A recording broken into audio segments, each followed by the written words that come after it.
Okay, so thank you for coming. I appreciate it. I'll let you introduce yourself. And Oh, okay. My name is Tim Tollestrup. I'm a peripheral nerve surgeon. Just to give you a little bit of a background of my training, I went to medical school at the University of Utah. Then I did a general and trauma surgery residency at St. Louis University Hospital in St. Louis, Missouri. I actually practiced for a year as a trauma surgeon in St. Louis. And then I went back and did a year-long fellowship with Lee Dellon at the Dellon Institute for Peripheral Nerve Surgery. And then after that, I went to Baylor in Houston, Texas, and completed a one-year fellowship in hand and microsurgery. And after that, I moved here to Las Vegas, Nevada. And initially, my practice was about half hand, half peripheral nerve, but as quickly as I could do it, I manicured my practice so that now it's basically 100% peripheral nerve surgery, head to toe. Interesting. probably keeps you busy. Yes, it's a very interesting and challenging field. It's really a new field of surgery. Traditional peripheral nerve has focused more on fixing functional problems, and this field, which has really been pioneered by Dr. Dellon, who is my mentor, focuses on treating chronic pain. I might as well ask you now, are there many doctors who specialize in peripheral nerve surgery or your type of specialty? When you're talking all peripheral nerve surgeons are people who devote a large share of their practice to peripheral nerve surgery of any kind, there's still not a lot. But when you talk about people who are focused specifically on treating pain or chronic pain, there's really only a handful. And I think Dr. Dellon has trained about 17 fellows during the period of his career while he was training fellows. 3 of those are international now. And of the rest of them, the majority are predominantly cosmetic plastic surgeons. There's about, I would say, 4 people in the country who devote their entire practice more or less to peripheral nerve. There's myself here in Las Vegas. There's one in Baltimore. There's Dr. Dellon. And then there's another doctor in St. Louis named Rob Hagan. There's a guy in Nebraska who's he didn't do the fellowship, but he really has a lot of interest in it, and he's moving his practice. He's probably 75% peripheral nerve now. So there's just a few of us. Would you mind telling me who the doctor is in Baltimore as well as the one in Nebraska, what their names are? The one in Baltimore, his name is Eric Williams, and the one in Nebraska is Demetrio Aguila. Okay, thank you. So they actually specialize in the type of peripheral nerve area that you do as well. Yeah, the only difference being specifically related to this group is that none of them have really done a lot of piriformis surgery. This is a field that I sort of developed myself, just kind of a specific set of circumstances related to a patient that I had quite a few years ago, and it got me into thinking about it and how to, operate on this problem. And then I just started looking for it in the patients that I was seeing, and lo and behold, there's a lot of people with this problem. So I've done many of these surgeries, and I sort of taught Dr. Dellon how to do this particular surgery. He hasn't done too many of them, and Dr. Williams and Dr. Aguilar are also sort of in that learning process.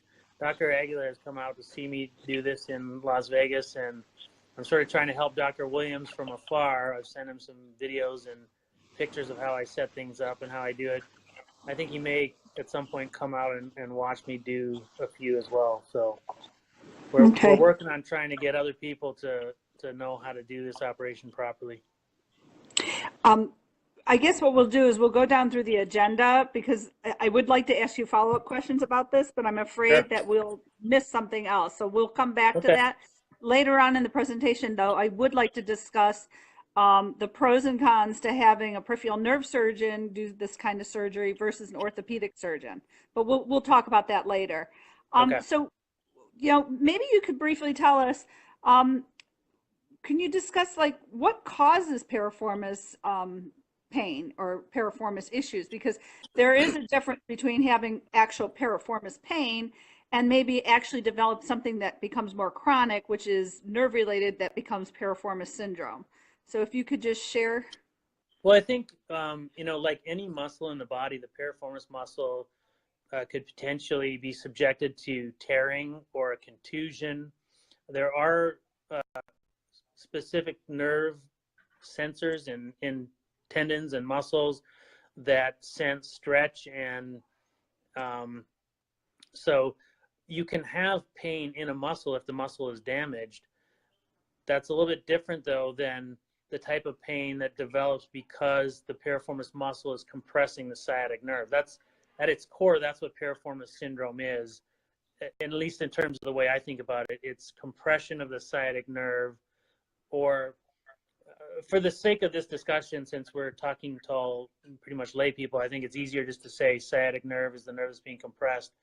But in reality, you're sort of talking about, at least as the nerves come through the hole in the pelvis, which is called the greater sciatic notch, you're talking about a web of nerves, which is really better described as the lumbosacral plexus. And then pretty quickly, those nerve roots coalesce to form the proximal sciatic nerve. But it's really compression of those nerve structures by the piriformis muscle that constitutes piriformis syndrome, the way I think about it. So, what are some of the injuries, or what are the type of situations that have caused true piriformis syndrome? You mentioned something like about falls. Could you explain to me what happens when somebody falls that might cause a piriformis syndrome?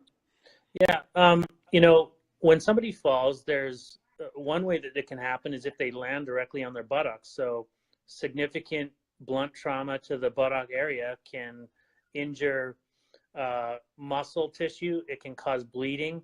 One thing about nerves and blood is if you get bleeding around a nerve or bleeding inside the sheath that surrounds the nerve, that typically causes a fairly significant scarring reaction. It can cause fibrosis around the nerve, and that can cause the nerve and the muscles and other tissue that are around it to kind of get sticky and stick together. Instead of having nice defined tissue planes and different types of tissue being able to glide over one another, everything can kind of become stuck down. So that's one way. Another way is during a fall, sometimes there can be violent motion, like the leg can, you know, rotate, or there can be violent flexion or extension at the waist. And those type of movements can cause stretch injuries, not only to the piriformis muscle, but can cause stretch injuries to the sciatic nerve itself. And that can, again, lead to a situation where you get scarring and compression at the nerve muscle junction. In your experience, do these kind of symptoms occur right away, or do sometimes they become delayed at a later time frame? It can be both. You can, like, for example, if you fall hard on your buttock and injure the piriformis muscle and there's immediate swelling, let's say there's bleeding inside the piriformis muscle and it expands in size, that can put immediate pressure on the sciatic nerve and cause immediate symptoms. On the other hand, if there's an injury where there's bleeding around the nerve structures and it takes some time for scarring and contracture of that tissue to occur, it may be 2, 3, 4 months down the road before the person becomes symptomatic. And so sometimes they don't correlate the initiating event with the onset of the symptoms because it happens so remotely. Have you experienced people with piriformis syndrome that it develops because of long-term sitting? Yeah, I think that's definitely a possibility. Anybody who, I've had, you know, people like accountants and other people who sit at a desk all day long who've come in with piriformis syndrome, and I think that's probably the etiology. Just like someone who is on a computer all day is prone to developing carpal tunnel syndrome, somebody who's sitting all day can easily develop a piriformis syndrome. And oftentimes with these nerve compression problems, there can be sort of a number of factors that go into it, but certainly the environmental part can be significant. Okay. Could you tell me a little bit about spine-related sciatic nerve compression, for instance, in the S1, L3, L4, L5 root pathways, and how that may lead to somebody having symptoms of piriformis pain, and how is that different than true piriformis syndrome? Well, so the word that a lot of people use to describe sort of the sort of generic term to describe radiating pain from the low back or the buttock that travels down your leg is sciatica, right? That's a very sort of non-specific term that can mean a lot of things and mean different things to different people. So the sciatic nerve is made up of 5 different nerve roots, the L4, L5, S1, S2, and S3. And those nerve roots come together to form the sciatic nerve. So one of the important things in diagnosing piriformis syndrome is trying as well as you can to differentiate between radiating pain in the leg that's due to a true piriformis syndrome and radiating pain in the leg or the buttock that's coming because nerve tissue is pinched at the spine level. So if the spinal cord is compressed in some fashion, say the person has spinal stenosis, although often that'll give bilateral symptoms, that can also give symptoms just into one side. Herniation of a disc or arthritic overgrowth of bone that comprises the little bony channel where individual nerve roots pass through can also cause symptoms that can be very similar to piriformis syndrome. So in actuality, if the nerve root at the level of the spine is compressed, it's really more accurate to say radiculopathy. Radicular pain refers specifically to nerve root being compressed at the spine level. Sciatica, is more generic, but is generally referred to pain that doesn't seem to be coming from the spine, at least in medical parlance.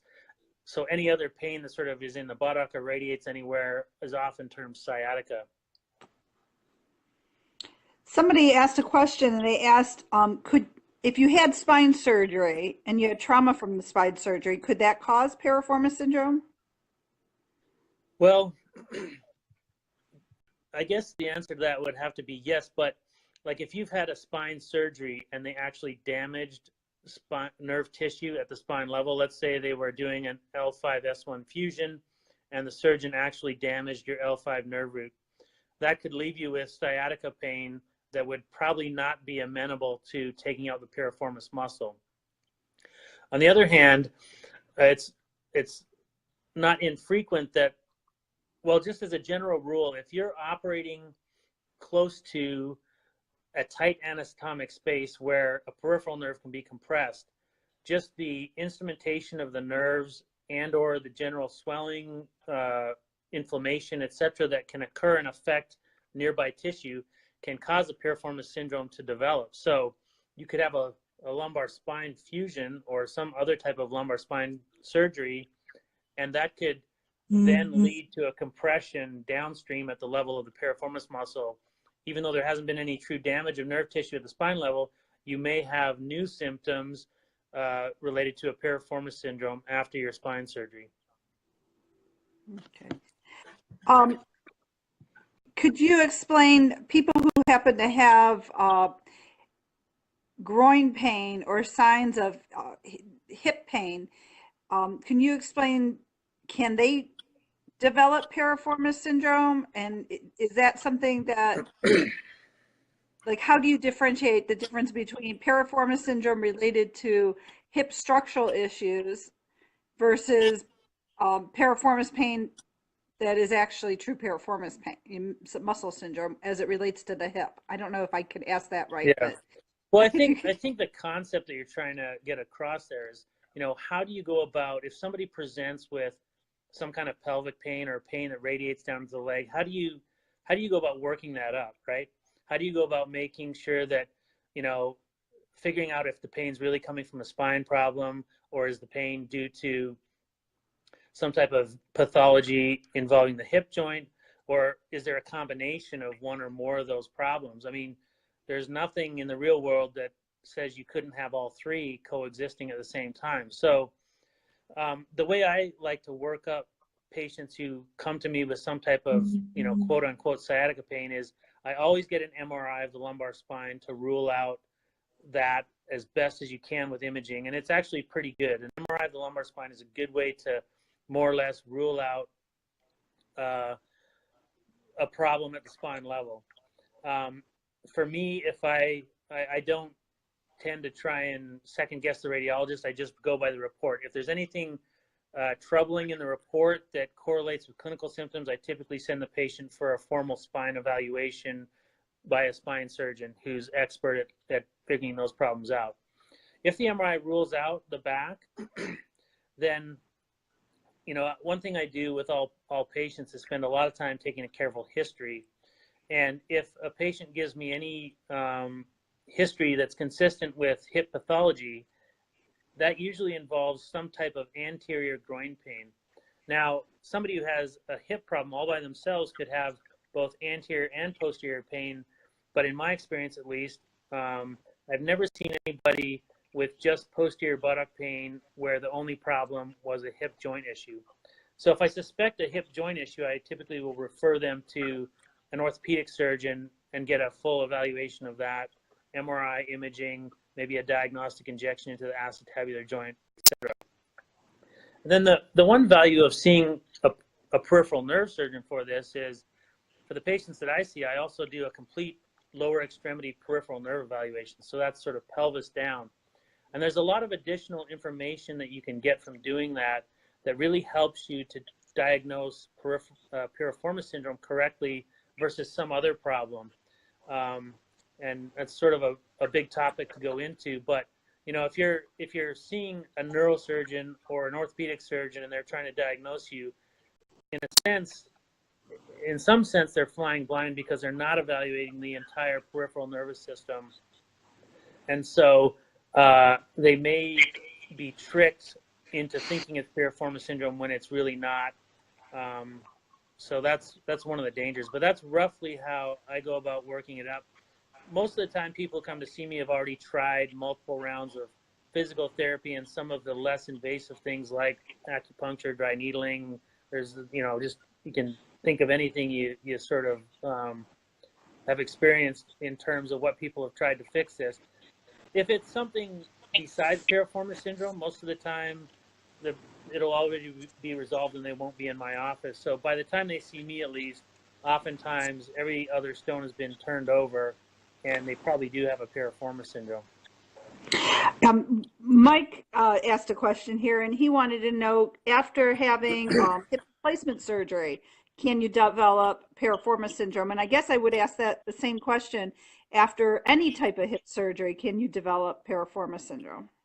I think after any type of major low back surgery or spine surgery or any type of surgery in the area of the pelvis, the potential for developing a piriformis syndrome is always there. Specifically, when somebody's had a total hip arthroplasty or hip replacement procedure, the orthopedic surgeon has to disinsert the piriformis muscle from its natural attachment on the greater trochanter of the femoral or the proximal femur. Sometimes they try and reconstruct that, which I think has its own set of problems because everything in the body is sort of elastic. As soon as you cut something, you can't just sew it back under the same tension. So if you put a piriformis muscle back to the sort of the location where it came from, it's going to be tighter than it was when you cut it. A lot of orthopedic surgeons, maybe for that reason, don't even bother. The piriformis muscle is not a real important muscle for moving the leg or doing any of the normal activities that most people like to do.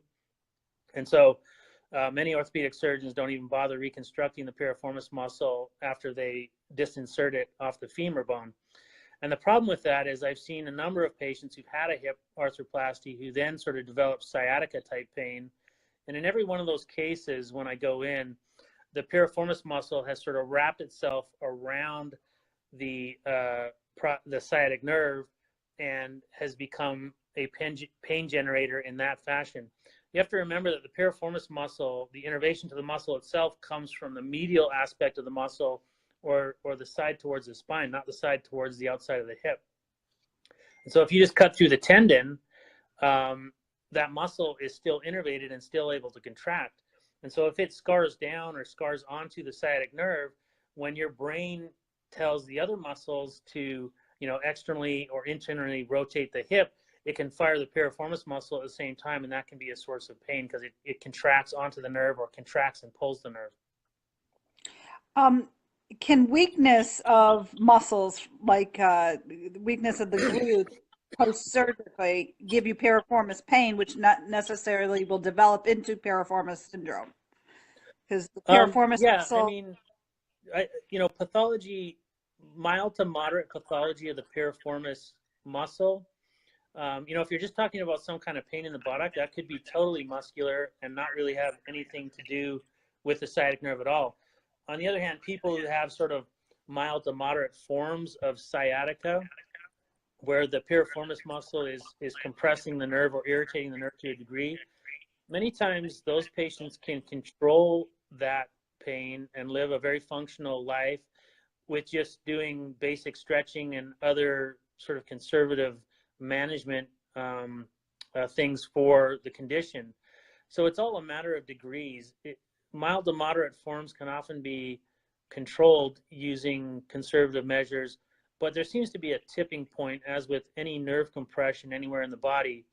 At a certain point, the compression becomes severe enough that really the only option at that point for getting good results is to relieve the compression from the nerve. You got to remember that we're talking about a mechanical compression. It's like having a big rock sitting on your foot. The only way you can really change the basic equation is to remove that rock off your foot. And it's the same with a nerve that's compressed badly enough. The only way you can stop that pain signal from constantly being relayed to the brain is to go in and open the space up so that there's no more pressure on the nerve. Could you tell me, can piriformis syndrome develop from pregnancy? Yes, I actually recently had a woman who I think developed it from pregnancy. It was her 4th pregnancy, and it's actually pretty common for women to experience some form of sciatica pain in the late, 3rd trimester of pregnancy. And what's happening is the uterus, which is enlarged, and the baby inside, oftentimes the baby, as it's getting ready to be born, is rotating into that position where they're head down, and the head can put significant pressure on usually one side. All those nerves that are coming from the inside of the pelvis and sacrum, running through the greater sciatic notch to become the sciatic nerve, are very exposed to the gravid uterus there, and so there can be pressure on those nerves and can cause the sciatica pain. Clearly, in this lady's case, she had sciatica pain with some of her earlier pregnancies, but after the 4th child, the pain never went away. I haven't seen her yet, but that's a very good story for a piriformis syndrome that developed during pregnancy. Another individual asked a question regarding piriformis syndrome as it relates to endometriosis. What was the content of the question? Like, does endometriosis cause piriformis syndrome? Yes.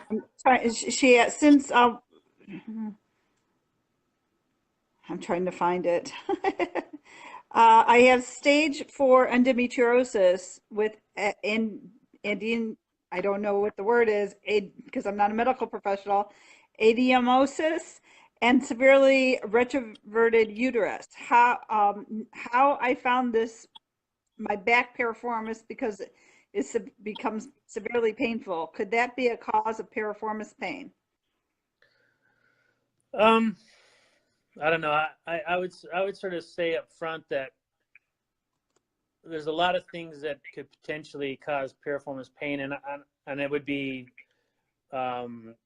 foolhardy of me to say that definitively nothing could be associated with something else. But I think endometriosis by itself would be an unlikely cause of piriformis pain. And I'm not sure from that description exactly what her symptoms are. So again, I think sometimes people start to use terms inappropriately. They have some kind of back pain or pain in the buttock, and they just say, "Oh, I have piriformis syndrome," which may not be the case at all. If she's got endometriosis lesions on the nerve or the plexus of nerves that become the sciatic nerve, I guess that could potentially irritate the nerve and cause pain to radiate like a piriformis syndrome, but that wouldn't be a true piriformis syndrome per se. Okay. Okay. So, could you explain to me some of the other things that can cause piriformis pain, such as diabetic nerve pain, hypothyroidism, Lyme's disease, and fibromyalgia? Well, Lyme disease is sort of a little bit of a different animal. It's an infectious disease that should be treated with antibiotics. The difficulty with Lyme disease is what you don't want to do is assume that somebody has a nerve compression issue if they've got untreated Lyme disease, because you can have nerve type symptoms with that disease process. So if you suspect Lyme disease, you should treat the person with the appropriate antibiotics, clear the disease, and then if their nerve symptoms go away, then great. If not, then you can start looking for mechanical compressions. People with diabetes, people with hypothyroidism, and there's a number of other, lesser or less frequent risk factors, are all at increased risk for developing a condition called peripheral neuropathy. Generally speaking, people with these kind of underlying metabolic conditions, and there's got to be a whole host of things that we don't understand, because there's many people that develop peripheral neuropathy who don't have diabetes or hypothyroidism or any of the other known risk factors. But the bottom line of those in those patient groups is that those conditions, and obviously others, tend to cause the nerves to swell generally. So you could, if you think about it conceptually, if a nerve passes through a confined space and then the nerve starts to swell, eventually there's the potential for the tissue around the nerve to start exerting pressure externally on the nerve, thus creating a nerve compression. A lot of times people who have those kind of problems will present with more than just a compression at the level of the piriformis muscle. They may have piriformis syndrome, but they could very easily have additional nerves compressed in the pelvis region or more distally in the leg and foot, ankle area. Okay. And did you want to talk a little bit about fibromyalgia, or? Sure. I'm not an expert in fibromyalgia, and frankly, I don't think anybody really knows. I mean, it's a diagnosis that was sort of concocted as a rule-out condition for people that had sort of a similar grouping of symptoms that nobody really understood, right? It kind of falls in there with irritable bowel syndrome and some of these other sort of diagnoses of exclusion. People with piriformis syndrome tend to just kind of ache everywhere, and there's specific diagnostic criteria, but a lot of times people that I see that have been labeled with the diagnosis don't necessarily meet the criteria. They're just people that hurt a lot and nobody can figure out why, and so they get labeled, oh, you probably have fibromyalgia. I think fibromyalgia probably describes a group of patients that are not necessarily homogeneous. There's probably several different reasons why they have these symptoms. I can say that some people who are labeled with fibromyalgia just have multiple nerve compressions. I've had patients who have carried the diagnosis, and you decompress nerves and lo and behold, they feel much, much better. And incidentally, somebody who has the fibromyalgia diagnosis is probably going to be somebody, I had a lady a couple of years ago who had that diagnosis, but she was also hypothyroid. And when I examined her, she just showed evidence of nerve compression at multiple locations. In fact, I did a piriformis surgery on both sides, and that took care of all her pelvic pain. And I did some other surgeries for nerve decompression, but she was much, much better. So that's an example of someone who is really misdiagnosed. Okay. So what's the symptoms for piriformis muscle syndrome? Does it affect everyone the same, or do some people have different symptoms than other people? Or is it better described as sciatic nerve compression or nerve compression? I mean, the newer term I think that I see in the literature is a deep gluteal syndrome, and I think that is useful in some ways. But if you're because it sort of is it's sort of a more catch-all term that can be used to describe other causes of pain in the pelvic area or buttock area. You know, you can have other nerves involved in musculoskeletal issues, SI joint, all that stuff. So, but for true piriformis syndrome, it can be difficult to diagnose for people that don't have a lot of experience looking at it, because it can present in a disparate fashion from one person to another. There's sort of a classic presentation, I would say, of piriformis syndrome where you have sort of the deep gluteal pain, deep buttock pain, upper central in location that sort of radiates down the back of the thigh, maybe no lower to the knee. That's sort of the classic type of pain. The pain can be different. You can have a numbness, there can be a burning, you know, like that. But I would say that's sort of the classic piriformis patient. Usually the pain is not constantly severe. There's positions or activities that will kind of relieve it, and other things that make it more severe. The hallmark being sitting. You know, the classic piriformis patient will tell you, I just can't sit for more than 15 or 20 minutes. Long car rides or plane rides are impossible for me, etc. So that's sort of the classic presentation. But then piriformis, so pain that is due to compression of the sciatic nerve by the piriformis muscle can also present in many other ways. Some people just have deep buttock pain.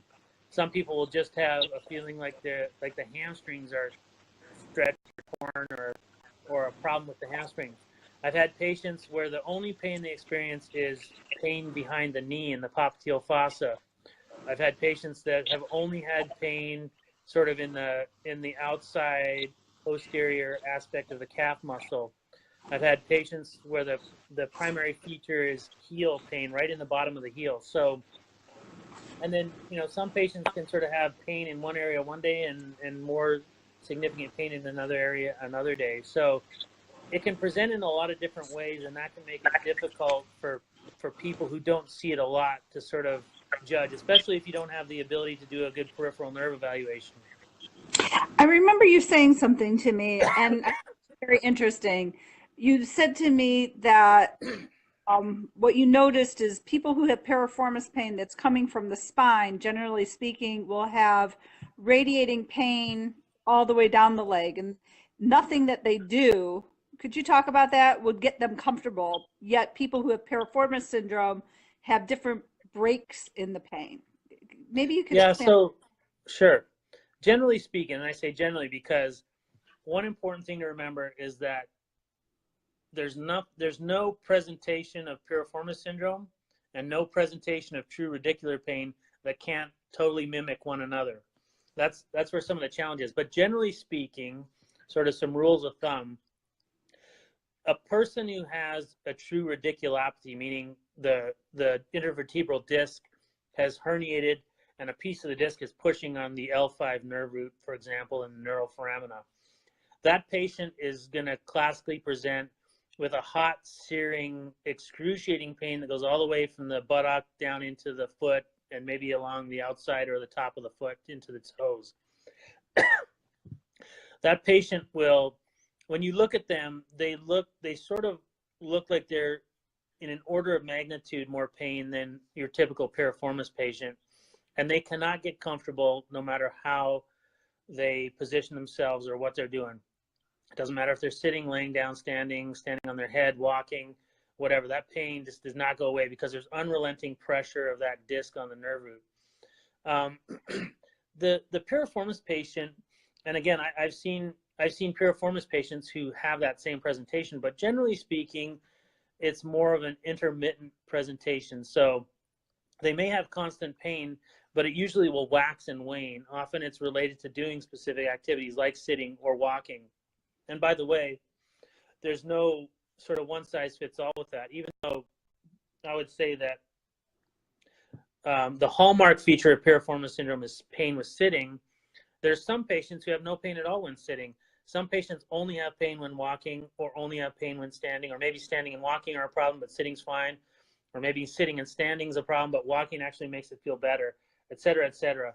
So there's all these variations with the piriformis patient where a true radiculopathy or a nerve being pinched at the spine level presents much more homogeneously as that unrelenting, burning hot poker that's going down the leg, and they just can't get comfortable. So we talked earlier, and I think you explained to me that you can sometimes have piriformis pain with piriformis syndrome, but you've also saw patients that have had pain in different locations of their feet. Could you talk about that, or the common peroneal nerve, or how Sure. sometimes the pain goes to different areas? So there's a concept, maybe I'll bring this up now. There's a concept with peripheral nerve compression called double crush syndrome. What that means is if a nerve is compressed at one location, it predisposes those nerve fibers both downstream and upstream at the next site of anatomic narrowing to develop a secondary nerve compression. So for example, somebody with piriformis syndrome may have additional nerves that are compressed downstream. The piriform or the sciatic nerve splits into a medial and lateral division. The lateral division essentially innervates the outside of the lower leg and the top of the foot. The medial division essentially innervates the deeper calf muscles and the bottom of the foot. So, and there's at least or there's about 5 additional potential compression points for these nerves below the level of the knee joint. So somebody with piriformis syndrome can also have compression of these other nerves more distally. And so depending on, the level of activity, exactly what the patient has been doing, they may have even more pain from one of these more distal sites in addition to the piriformis syndrome. So it's pretty common that I see somebody who has really horrible pain in the bottom of the foot, and the majority of that is due to compression on the inside of the ankle, which is called tarsal tunnel syndrome, for example. But they may also have a more moderate history of sciatica pain due to a piriformis syndrome. So all this stuff can coexist together, and you can have nerve compressions that affect the same nerve fibers or axon, which is like the basic unit of a nerve is an axon. And nerve fibers, like if you touch the tip of your big toe, the axons that you're stimulating are a complete unit all the way from the spinal cord down to the toe. So those are the longest nerves in the body, generally speaking. And so those nerve fibers could be compressed at the level of the piriformis muscle. Then there could be a secondary compression at the level of the calf muscle, and a third compression at the inside of the ankle. And that's assuming there's not another compression at the spine level. That can all coexist together.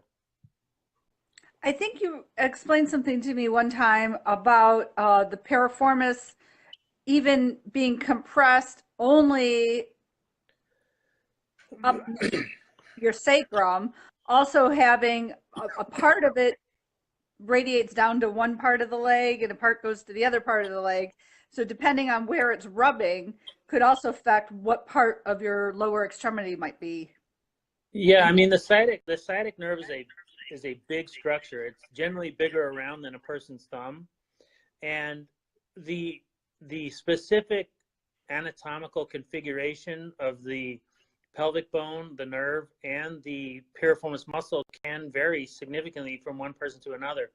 That means that the location and direction of compression may be affecting a different part of the nerve. So some people with piriformis syndrome may have some buttock pain, and then they may have some calf pain. And the calf pain may be more severe one day, and the buttock pain may bother them more severely the next day. They may not have any pain in the posterior thigh, or they may have posterior thigh pain, no buttock pain, and then something on the outside edge of the foot or down by the ankle. So again, it starts to get very tricky to catch all of the outliers in terms of piriformis presentations, and therefore the more experience you have with it, the easier it is to make the correct diagnosis. Could a patient develop CRPS from a compressed nerve like this, or symptoms of CRPS? Well, CRPS is a whole nother ball of wax, but generally speaking, CRPS is a lot like fibromyalgia. It's a diagnosis that was created to try and explain symptoms that doctors were seeing that they had no real explanation for. So at least they made a name for it, and there's a set of criteria. for those of you who have seen my website and seen the news piece or any of the other sort of video production of the patient of mine that had CRPS, her name is Katie. Her problem really stemmed from an operation for a different reason that went far too long. She was on the operating room table for 9 hours, just laying on the buttocks, and then the subsequent, time in the ICU where people are not really turning you and the pressure is unrelenting on the areas. She developed bilateral piriformis syndrome and compressions more distally, and she was in so much pain that they diagnosed her with CRPS. So in that sense, yes, if somebody has horrific pain, and they could end up with a diagnosis of CRPS. All CRPS is an undiagnosed peripheral nerve injury. Okay. Let's see. So why is it that some patients find if they exercise more, it gets rid of their pain? Again, this speaks to the point about, a nerve compression does not affect every person in the same way. For some people with nerve compressions, being active actually reduces their pain burden. In other people, it might have the exact opposite effect. So I would say actually more often than not, in people that have a nerve compression, being active will actually make them more symptomatic. But it's also quite common for me to see patients who have nerve compressions, whether it be piriformis syndrome or some other type of nerve compression, where movement and being active actually reduces the amount of pain they're in. Why that is, I don't really have a good answer, other than it may have something to do with the fact that because the way that the nerve and the tissue around it is interacting, being active may cause less compression on the nerve for some people and more compression for others, although I don't really know for sure if that's the case. So can we talk a little bit about the early stages of piriformis pain before it comes chronic, and maybe what you can do to alleviate that pain before it becomes a problem? I would say, one thing that can happen a lot in terms of developing sciatica pain is, falls and anything that causes a significant stretch traction injury to the sciatic nerve. That can cause a lot of, sciatica type pain. With a nerve injury like that, if it's more mild to moderate, it's probably going to recover on its own. You can do physical therapy and things, but that kind of an injury is probably going to recover well on its own, no matter kind of what you do. Physical therapy will probably speed up the recovery process. Mm-hmm.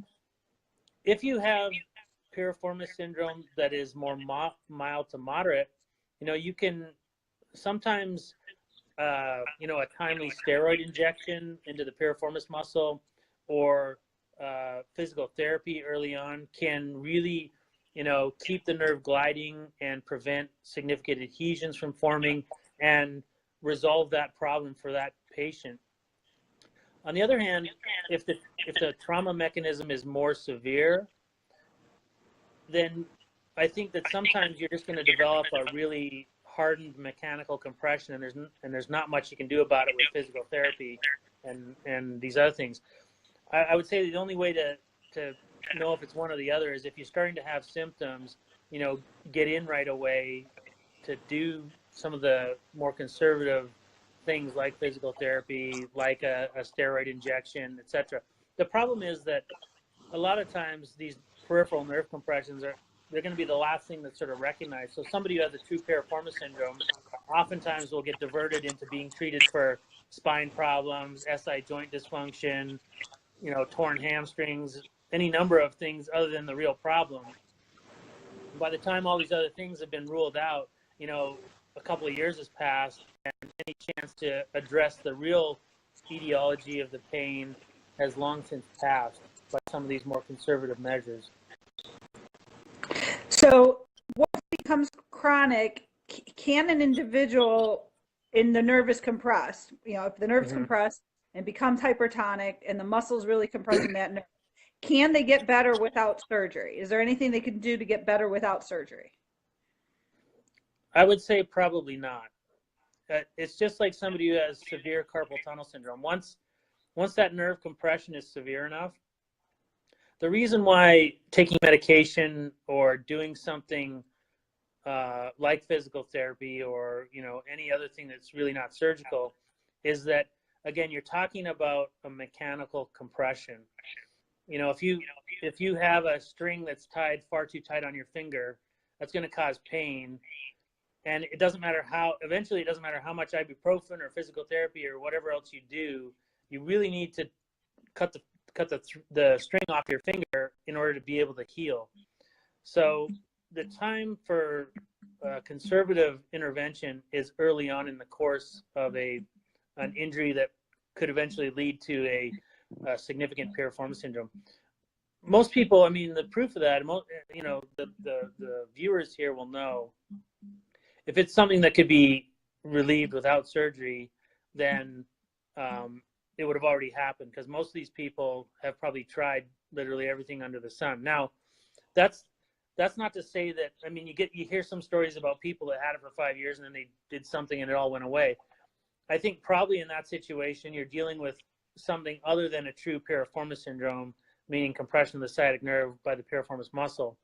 I think in a group of 3,000 people like you have in this support group, there's probably a significant number of people who may have something other than piriformis syndrome, or may have something in conjunction with piriformis syndrome. So it's not just a simple piriformis syndrome that they're dealing with.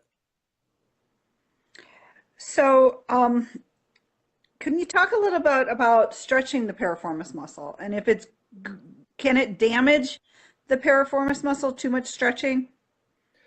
Well, I think, yeah, I mean, if your piriformis muscle is really tight and you stretch it too aggressively, you're going to tear it, just like, any other muscle. I think that sort of a stepwise, monitored, slower approach to stretching the piriformis muscle, there's little chance that you're going to injure the muscle or make the problem worse. But if you do, all you got to do is have somebody sort of, like your trainer or a physical therapist get too aggressive with stretching. If they tear the muscle, that causes bleeding, and then, that can make a mild or moderate case of piriformis syndrome much worse. What about rubbing a tennis ball or the elbow or a door jamb or any tool that a physical therapist might use, like a Grafton bar? Is that good to rub into that piriformis muscle? I would say for those, I mean, I don't know that it's necessarily good or bad.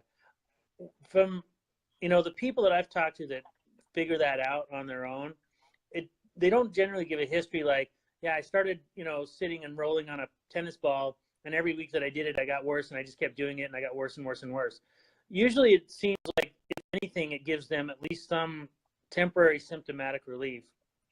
So unless you're doing something really, really aggressive, that's why I don't think it's a good idea to have somebody else do it, like somebody else's elbow, because there's no feedback to their elbow about how much pain they're producing.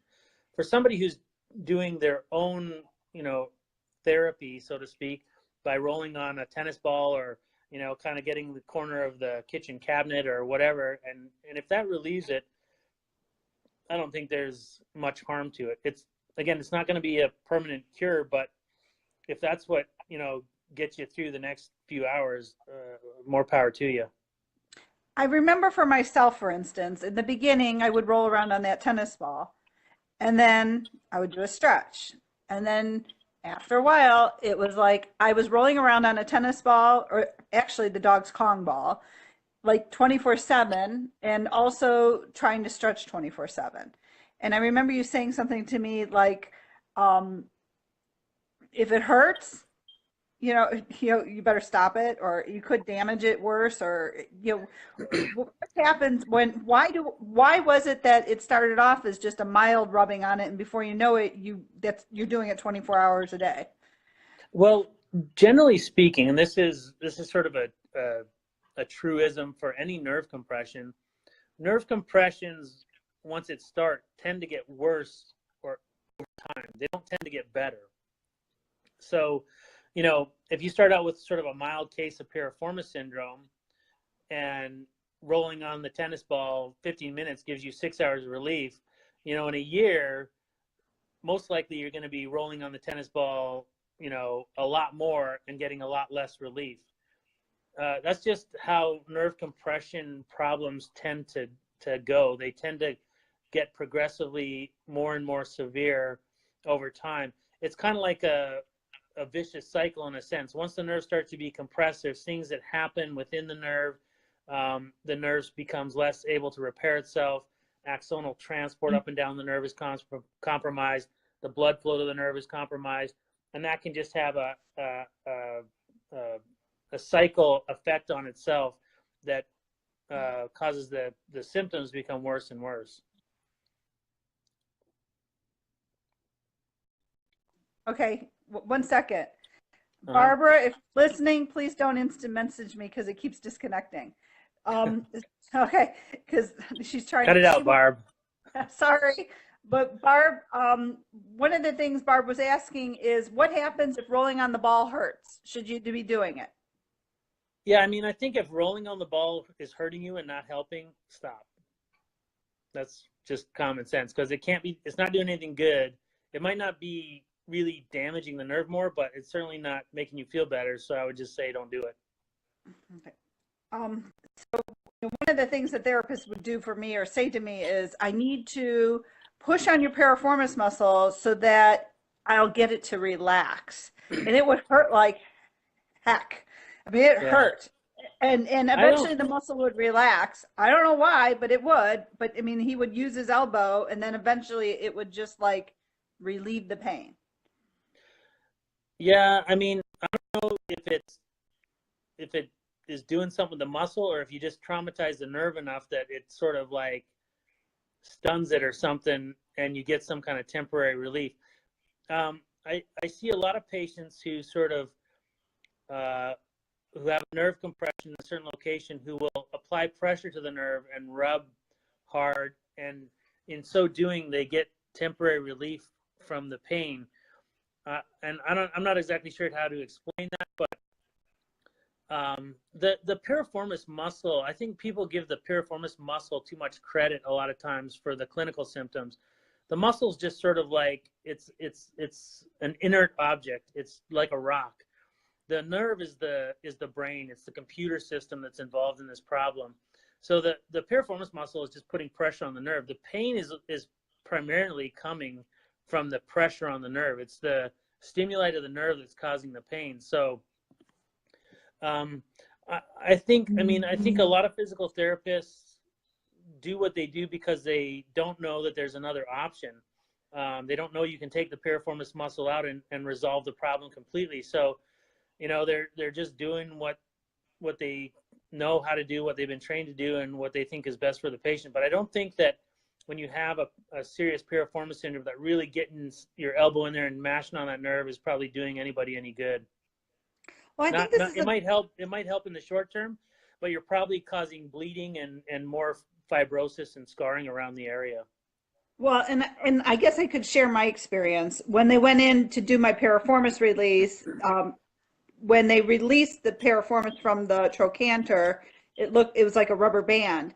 And my doctor, Dr. Ellis, said to me that he couldn't believe how much fibers were growing around the sciatic nerve and how much tissue was growing around it. And he actually had to take his finger to release the sciatic nerve out of the other deep rotator muscles, which is what we're going to talk about next, and how the sciatic nerve can also affect other muscles.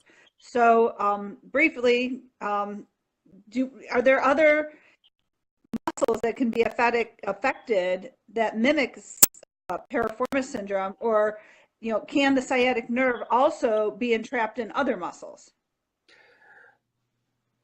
Well, I would say technically no, because the orientation of the muscles is there's only one muscle that goes over top of the sciatic nerve, and that's the piriformis muscle.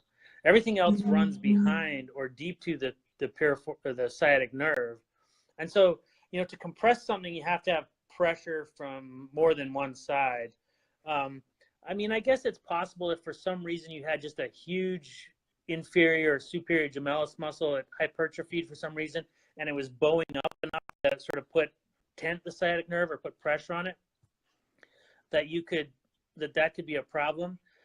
I've never seen that in practice in any of the surgeries that I've done. So more likely than that is some of the other structures that can exist in the deep pelvic space. Like, in addition to the piriformis muscle, there's very often a large vascular leash, meaning a big division of the inferior gluteal artery with its corresponding veins that is coming right across the sciatic nerve, almost at a 90-degree angle. And worse than that, this vascular leash is typically encased in a very tough fibrous sleeve of tissue. So it can definitely produce compression on the sciatic nerve independent of the piriformis muscle. And then after that, you can sometimes get anomalous bands of fascia or slips of muscle, or even just a tight membrane of tissue that can be investing the nerve structures as they're coming through the sciatic notch. And the proximal sciatic nerve actually runs in a sort of a tight sleeve of tissue. And if that tissue has been affected by trauma and been scarred and thickened, I think that can also independently compress the sciatic nerve. But as far as some of these other muscles like the obturator internus, the inferior and superior gemellus, etc., I think it would be very rare. I wouldn't say it's impossible, but I would say it's probably very rare where those muscles are actually the problem. Could you talk about variations of the piriformis muscle and how sometimes they could even be part of another part of the glute? Yeah, maybe, I don't know if you can image Barb. It would be interesting to talk about her specific situation if she gives me permission. But generally speaking, there's three main variations of the piriformis muscle that I've come across. And I'm not sure that any specific variation sort of quote unquote predisposes you to piriformis syndrome, because most people that have the condition that I see have just the most common form, where you have a single piriformis muscle coming through the greater sciatic notch and inserting into the greater trochanter of the femur. Now, having said that, even with that form, there can be a lot of different ways that tendon is adhered down to the pelvic bone, etc. And then a second common form of the piriformis muscle is where you really have what I call a split piriformis or a double piriformis. And in that situation, you'll have two complete piriformis belly muscle bellies with tendons in them, and then two complete tendons coming out laterally. And usually the tendons will fuse or join just before they insert onto the greater trochanter. And within that type of configuration, you can have two muscle bellies that are roughly equal in size, or one that's much larger than the other. And the large one can be the superior one sometimes, and at other times it can be the inferior ones, and vice versa. And then the third type of configuration is where you have a piriformis muscle that really looks like it's part of the gluteus medius muscle. In fact, the first time I ran across this type of configuration, I almost convinced myself that the patient didn't have a piriformis muscle. Everything laterally, including the muscle belly and the tendon, looks like it's all fused together into one big muscle.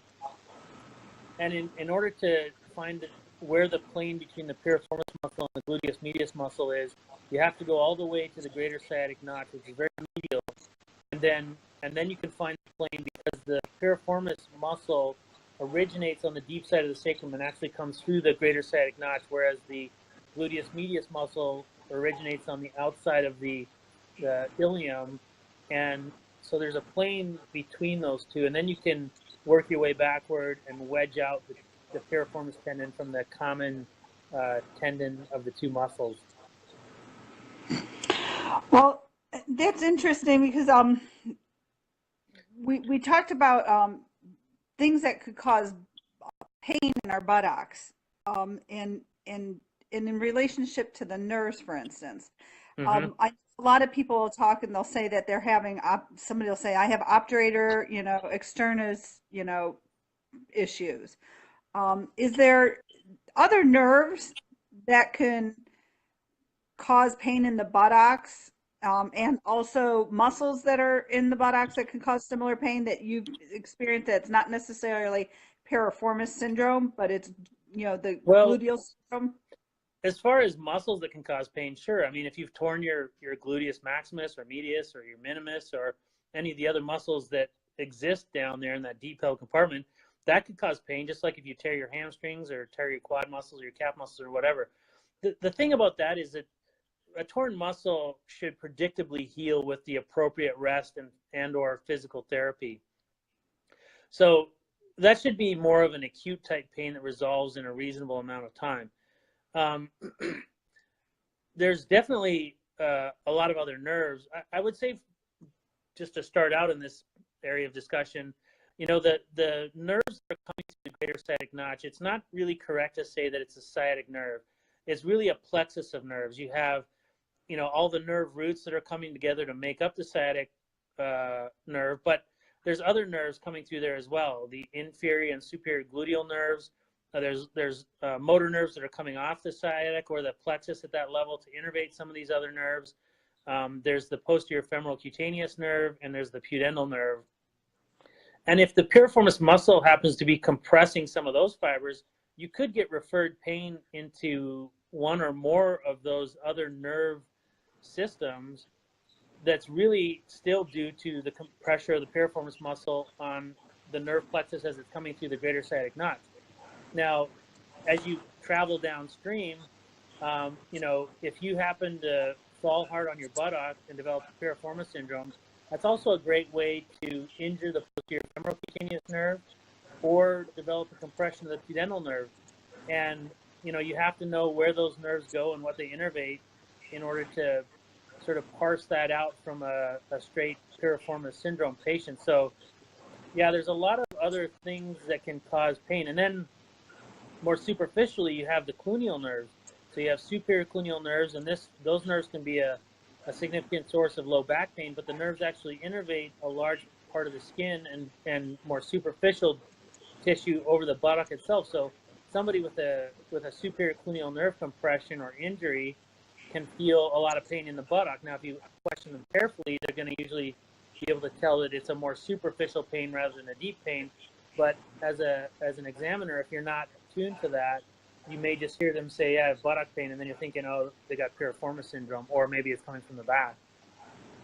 Would you be able to describe some of the symptoms that relates? We've discussed sciatic nerve pain and their symptoms and the variations of that. The piriformis muscle is in close proximity to the pudendal nerve. Could you describe what kind of pain and how that could affect somebody with piriformis syndrome? Sure. So the pudendal nerve is one of the most important nerves in the body. It gives motor function to the internal and external anal sphincter. So if that nerve is damaged, you could have incontinence of stool. It also gives sensation to the anus and rectal area. And then as that nerve proceeds forward, it gives off what's called a perineal branch. In a woman, that innervates the perineum, some of the labia, the vagina, and then the most forward branch is the dorsal clitoral nerve in a woman. In a man, it's the dorsal penile nerve, so that innervates the penis. The perineal nerve in a man innervates the posterior scrotum and the perineal area. So if you have compression or injury to the pudendal nerve, you really should have symptoms affecting those areas. There can also be sort of a referred type pain, or maybe a way that you might relate to it as phantom pain, where compression of the pudendal nerve can cause a sensation of constipation, or can cause a sensation that the bladder is in pain, or that you have to urinate frequently, or that you can't urinate.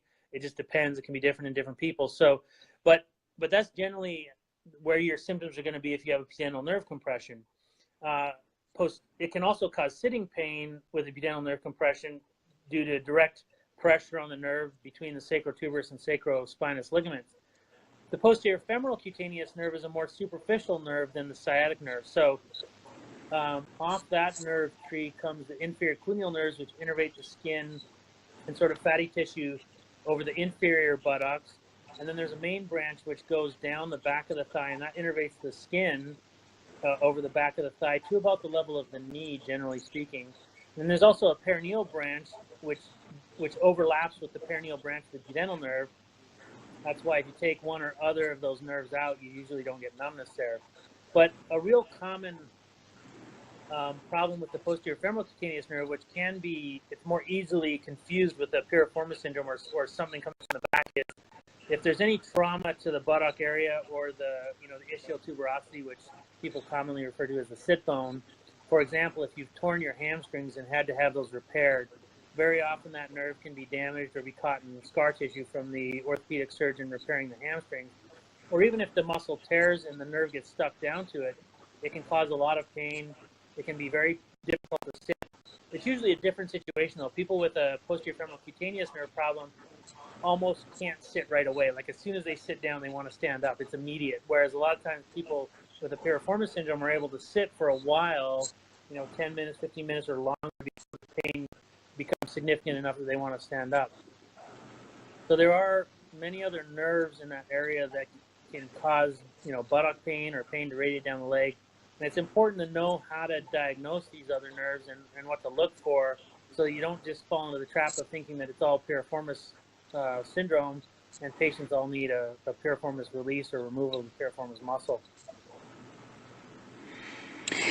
So I guess we briefly talked about earlier the other nerves in the leg that can be affected with piriformis syndrome. And we basically said the common peroneal nerve could have symptoms of drop foot. And then it can affect the inferior cluneal nerve, which you were just describing. The posterior femoral cutaneous nerve.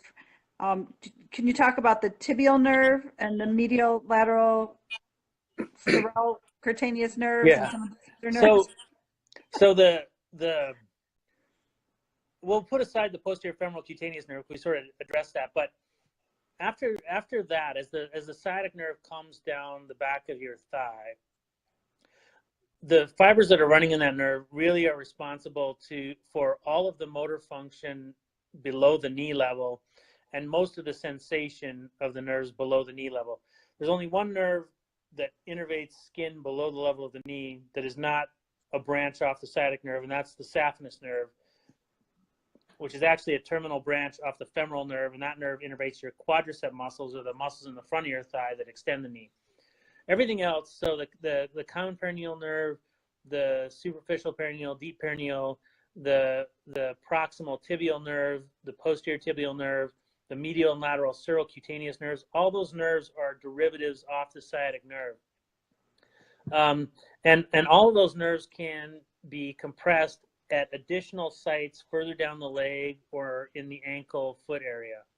So if you have somebody with a metabolic problem or disease like diabetes that's making the nerves swell generally, you can get a situation where you have, nerves compressed all the way from the buttock down to the foot. Okay. Yesterday you shared with me a dermatome. A dermatome map. Yes. Could you talk a little bit about that? And for anybody watching, you can see the dermatome map that has been uploaded as a picture to this group. But can you talk a little bit about the dermatome map and how this relates so that people might be able to look at the dermatome map and look at where their pain is to see what pathways or, what they're looking at? Yeah.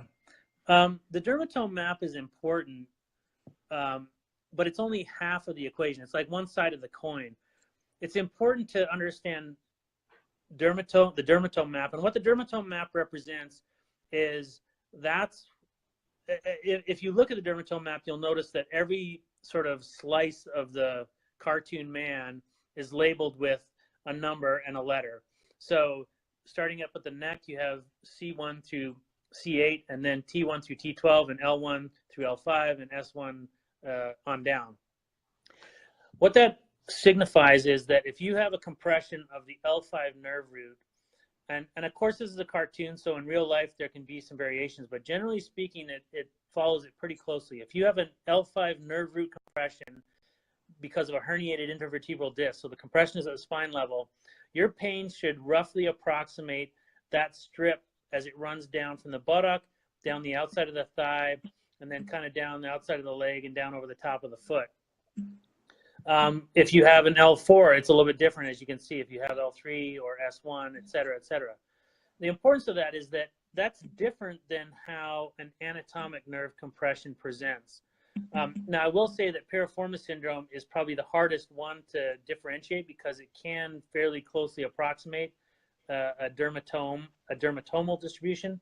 But for many other problems, it becomes pretty clear right away whether or not the compression is peripheral, which will manifest as an anatomic distribution, meaning once the nerve is compressed away from the spine, it's going to give you pain in a certain part of the leg or thigh or whatever, wherever that nerve goes to. It's no longer that sort of ribbon distribution when the compression is at the spine level.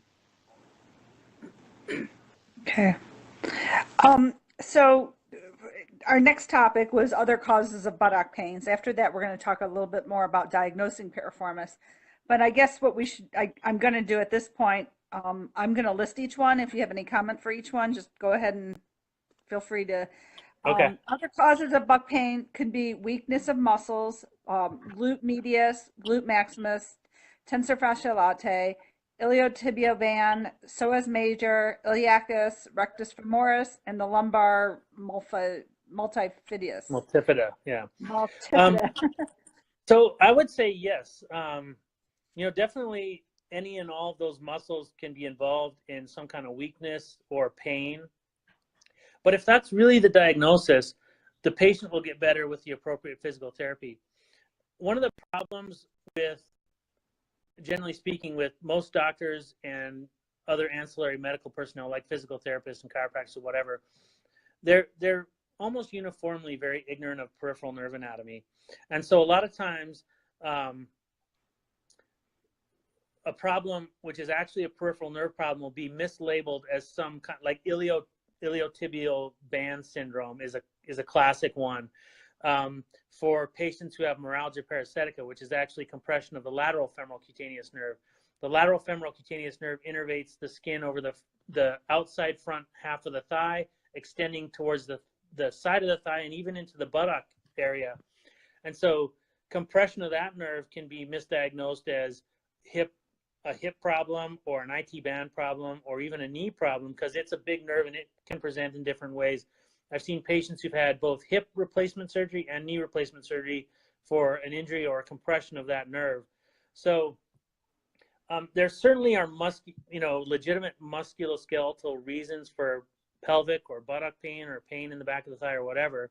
But generally speaking, the system is good at figuring that out and treating it appropriately, even if it's sort of ignorant of the peripheral nerve corollary that can mimic it. So what'll happen is, somebody with a true IT band syndrome and somebody with a lateral femoral cutaneous nerve compression or the neuralgia parasitica will both get treatment for iliotibial tract syndrome. The person with true iliotibial IT band syndrome will get better and the other person won't, and the therapist will be sitting there wondering why after a year of therapy they still have IT band syndrome or trochanteric bursitis or whatever it's been mislabeled as. Do you want to talk about the ischial tuberosity and how that can attribute to buttocks pain? Well, the ischial tuberosity is significant in that the perineal branch of the posterior femoral cutaneous nerve generally kind of runs across it or very close to it. So any injury to that area can injure that nerve branch, and that can result in inability to sit, a sensation that a sword is being stuck right in your ischial tuberosity. You could have pain that radiates between the legs, or even pain that radiates in the larger distribution of the posterior femoral cutaneous nerve. Other than that, the only way that it really could probably be a problem is if you fractured it. Okay, and what about the sacrospinous ligament and the sacrotuberous ligaments? I think, if those ligaments themselves are injured, that could be a source of pain. But again, that would heal within a reasonable time frame. The one significant thing about the sacrospinous and sacrotuberous ligaments is that the pudendal nerve runs between these two ligaments, and those ligaments can act as a compression point on the pudendal nerve. So part of the operation to address pudendal nerve problems, if you think there's a posterior compression, is to remove the sacrotuberous ligament. And then the nerve is usually running in its own kind of tight canal, and then you decompress the nerve as well. So. Would that cause any instability? No, it doesn't. It doesn't seem to, because the sacrospinous ligament is still there. You still have a full pelvic ring, and that's all very stable. So it's not a problem. Can the lumbar sacral ligament cause some buttocks pain? I don't think. Well, I mean, again, you get into this situation where, one thing to kind of keep in mind, it's a little bit tongue-in-cheek, but at the end of the day, all pain is peripheral nerve related. And what I mean by that is your brain can't perceive pain unless the pain signal travels along a peripheral nerve from the end organ, let's say the lumbar ligaments in this case, to the brain, right? So if the ligament itself is stretched or torn, that can cause pain. And if the nerve that innervates that ligament also innervates another area, like the buttock or something, like for example, the SI joint is innervated by the dorsal rami of S1, S2, and S3. Well, the main nerves, S1, S2, and S3, also make up the sciatic nerve. So I see this in a lot of patients that will have a compression of the sciatic nerve by the piriformis muscle, or a true piriformis syndrome, who also have a lot of sacral pain or quote-unquote SI joint pain. And the proof of that is that when you take out the piriformis muscle, their SI joint, so all the low back or sacral pain goes away, as well as the sciatica pain.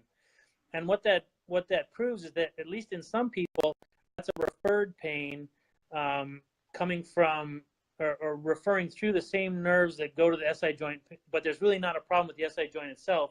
It's just a referred pain that the brain is perceiving because of compression of the nerve somewhere else. I guess maybe a good analogy would be to think of a tree. Your brain is at the bottom of the trunk. Excuse me. And if 2 or 3 branches of that tree are in trouble and compressed, and sending a severe enough pain signal down the branches into the main trunk and down into the roots, which is the brain, eventually the brain can start to have trouble deciphering which of the 4 branches is really in trouble. And the brain may start to perceive that all of the branches are in trouble. And that's how you get, so say the normal branches are the branches innervating the SI joint, and the branches in trouble are the ones that are being compressed as part of the sciatic nerve by the piriformis muscle. The brain may start to tell that person that their SI joint is also painful. If you remove the pressure on the sciatic nerve or the branches that are in trouble and restore those to normal function, then all of a sudden all the pain goes away because there's no more pain signal coming into the brain. So in layman's terms, saying that people can have referred pain to the SI joint, think that they have SI dysfunction, where in actuality they're having compressed nerve pain. Yeah, I mean, I think that's how I'd explain it, just by virtue of the fact that, some people with piriformis syndrome have that sort of classic, just deep, focal, isolated buttock pain that may or may not radiate down the leg. But some people with piriformis syndrome also have a lot of pain in the sacral area, the SI joint area. I mean, that's all, anatomically speaking, that's all quite a small geographic area. So they sort of have pain in that area. And some people even have, we'll describe it as back pain, low back pain. And you decompress the sciatic nerve, take out that piriformis muscle, and all that stuff goes away. So to me, I mean, there's no way to really prove that, but just sort of using some common sense and seeing what you see, to me, that means that for some reason, in some people, they're getting pain radiation into a wider area. And just by virtue of the experience that I have in decompressing a lot of nerves in other places, I see that one branch of the nerve tree being in trouble can make the brain sort of feel like more branches are involved than really are. So could unstable foot and ankle problems, or foot pronation, or unstable knees, could those also give people piriformis syndrome? Yeah, I think, anytime that Okay. We're Time breaking. that your mechanics of how you walk or bear weight or move joints through a range of motion is compromised or altered, I think there's the possibility for I think there's the possibility for other muscles to overcompensate, to maybe hypertrophy, or to put stresses on things in a way that can then cause nerve complications. So yes, absolutely. So let me ask you this. If somebody has had a compressed nerve for a long time, is there hope for them? Or, I mean, can the myelin sheathing be damaged? Or, what has your experience been if can it ever get better? Absolutely. The nice thing about peripheral nerves, like unlike the spinal cord, if you have a spinal cord injury, at least so far, we don't have the technology to fix that. You're going to be a permanent, paraplegic or quadriplegic. But with peripheral nerves, they're programmed to regenerate. So generally speaking, the quicker you get to a nerve compression issue, the better chances you have for full recovery. But people who have had the problem for 5, 10, or even longer years can have a good outcome if things are dealt with appropriately. Okay. So could you tell me, how do you go about diagnosing piriformis muscle syndrome? Well, okay, so for me, I typically spend roughly about an hour with each new patient. And almost half of that, especially if they have a complex history, is spent just listening to them, trying to figure out everything about their history and really making sure that I understand what it is that they're trying to communicate to me. These constant or chronic nerve pain patients, with peripheral nerve pain, sometimes it's difficult for people to put into words what it is that they're actually feeling. And so sometimes you have to ask the same thing 2 or 3 different ways to sort of get a sense that you really understand what the patient's saying and to make sure you understand what the patient is telling you. Because as a peripheral nerve surgeon, every little spot on the body means one nerve or another to me. And so you really got to make sure that you're understanding where the patient is telling you their pain is. After that, what I typically do is, well, let me back up a second. A lot of times for people that are coming to see me, especially if they're coming from out of state, I'll sort of put them through a little bit of a process. I have them write up a detailed description of their symptoms. If that's good enough, that's great. If not, I'll have them revise it or add something if they didn't include it. I think it's important for everybody who is being considered as a possible piriformis patient to have a accurate, up-to-date MRI of the lumbar spine. You have to rule out the lumbar spine or potential lumbar spine pathology before you take somebody to the operating room for a presumed piriformis syndrome. Because if they have a compression, a serious compression at the spine level, they can have all the physical exam findings consistent with piriformis syndrome. You operate on the piriformis, and they're not going to get better because they still have a problem with the spine. So that sort of points off. So you rule out the spine with imaging. Then a comprehensive peripheral nerve evaluation is crucial because there's a lot of information that you can gain from that you just can't if you don't know how to do that. If you're relying just sort of on what you think is going on, and even if the lumbar spine is negative, if you don't have the information that you get from a peripheral nerve evaluation, then you're really kind of flying blind. Then, having had a lot of experience with it, if somebody presents to me who doesn't have piriformis syndrome, the MRI is negative, I usually can pick up on that right away because they're not, it just sort of smells different, for lack of a better term. It's the more experience you have, the easier it is to sort of pick out those patients who are not really conforming to what you think. And again, I can't stress enough how important the peripheral nerve evaluation is. So if somebody, for example, comes in and they have buttock pain and pain that radiates down and something going on in the foot and show signs of peripheral nerve compression down in the lower leg and foot as well, I know that when I talk to that patient, if I don't think there's anything coming from the spine, that, I have to tell them, look, operating on the piriformis muscle should take away the sciatica pain down to at least the level of the knee, but you probably will still have pain below the knee level, and may require additional surgery. Conversely, if they show no other signs of nerve compression further down the leg, then you can be pretty confident that taking out the piriformis muscle itself will resolve the whole problem. You know, I don't generally send patients to do a lot of therapy before operating on them if I think they have piriformis syndrome. Number one, because I don't see many people who have a mild to moderate form of it. Most of those patients have been weeded out by the system. Anybody with mild to moderate piriformis syndrome who are going to get better with physical therapy have found the physical therapist and they've gotten better.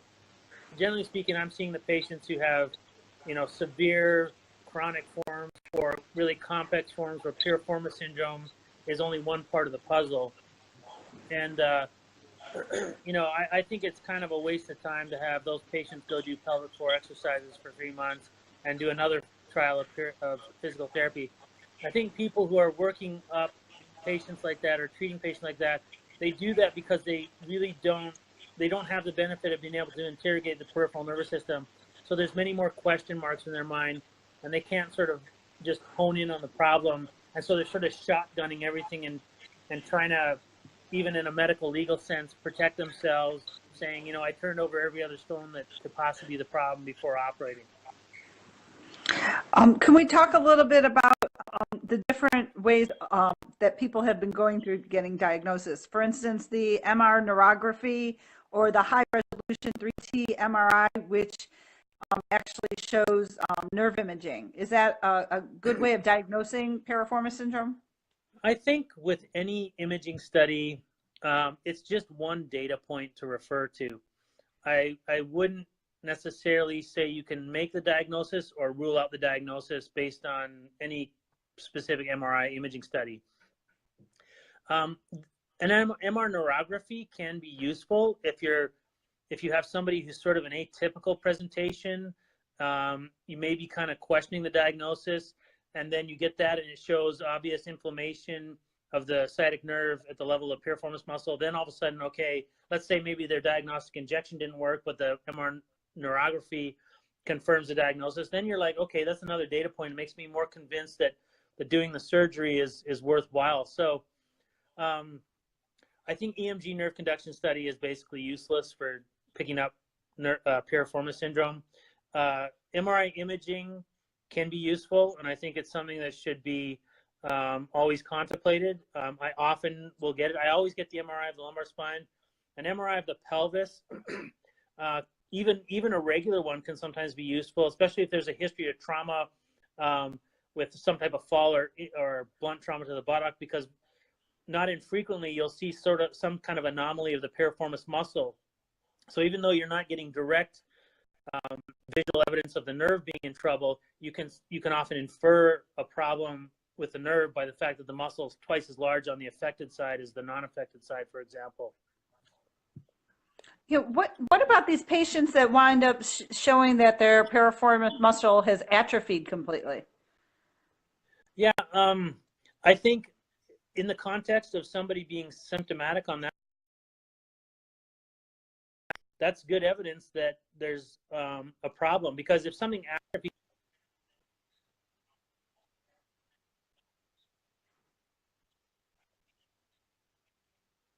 and there's nerve passing through it. Could you repeat? We're having intermittent interference, I think. Okay. So the question was, what is to be made an MRI of the pelvis that shows an atrophied piriformis muscle? My answer to that is, again, that's a useful piece of data if it's on the side that's symptomatic. Again, you might do a pelvis MRI and the side that's symptomatic looks normal and the opposite side has an atrophied or enlarged piriformis muscle. In that case, it doesn't really mean anything. But in the context of being clinically symptomatic on the same side, it sort of would lend some weight to the argument that piriformis syndrome is the correct diagnosis. Is an ultrasound helpful? I think if somebody was really skilled at it, I don't know that ultrasound is good at showing inflammation of the nerve. I think ultrasound is more useful in as an imaging technique for guidance for injection. who's really good with ultrasound, you may be able to see like a hematoma within the piriformis muscle, for example, in an acute setting, or you might be able to see that there's a lot of scarring around the piriformis sciatic nerve junction or something like that. So it could work, but ultrasound is so operator dependent. It would only be useful in somebody who's really skilled at using it.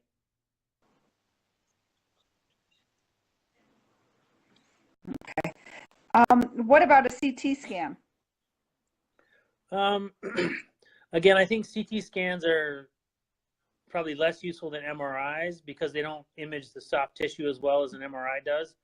But if that's all you have, and let's say you have a acetabular fracture as well that's causing swelling and injection posteriorly into that area, then that could help make a diagnosis. Could you talk a little bit about cortisone and Botox injections? Are they diagnostic? Have you ever found them to relieve piriformis pain completely? I mean, can you tell me a little bit about your experience with that? I don't have a lot of experience in terms of relieving it completely, but part of that is, again, because I'm not going to see those people that have had complete relief.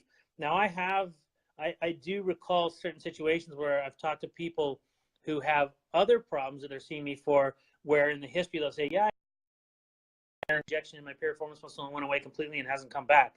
So there's no question that a cortisone injection into the piriformis muscle in the right patient at the right time could potentially be curative. The injections for is in a diagnostic mode.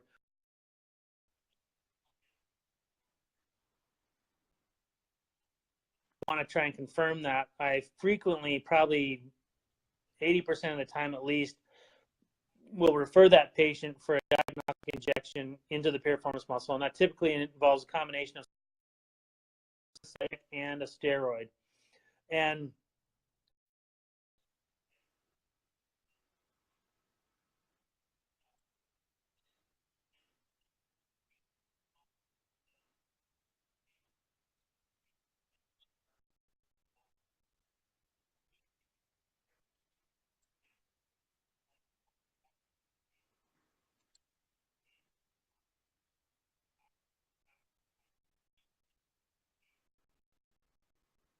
Dr. Yeah, your signal, you get blurry, and every once in a while it completely freezes. okay, where do you want me to I don't know. pick up? What was the last thing you heard? Well, what you were still, you're a little bit, just to see if you could relocate it. How's that? Is that better? We'll take a tour of my office. Maybe I'll go sit in another room and it won't be as. How's this? Definitely works. Okay. Right. Oh. Okay. Oh, it's okay. Is it messing up again? Maybe I'll just have to hold it. Yeah.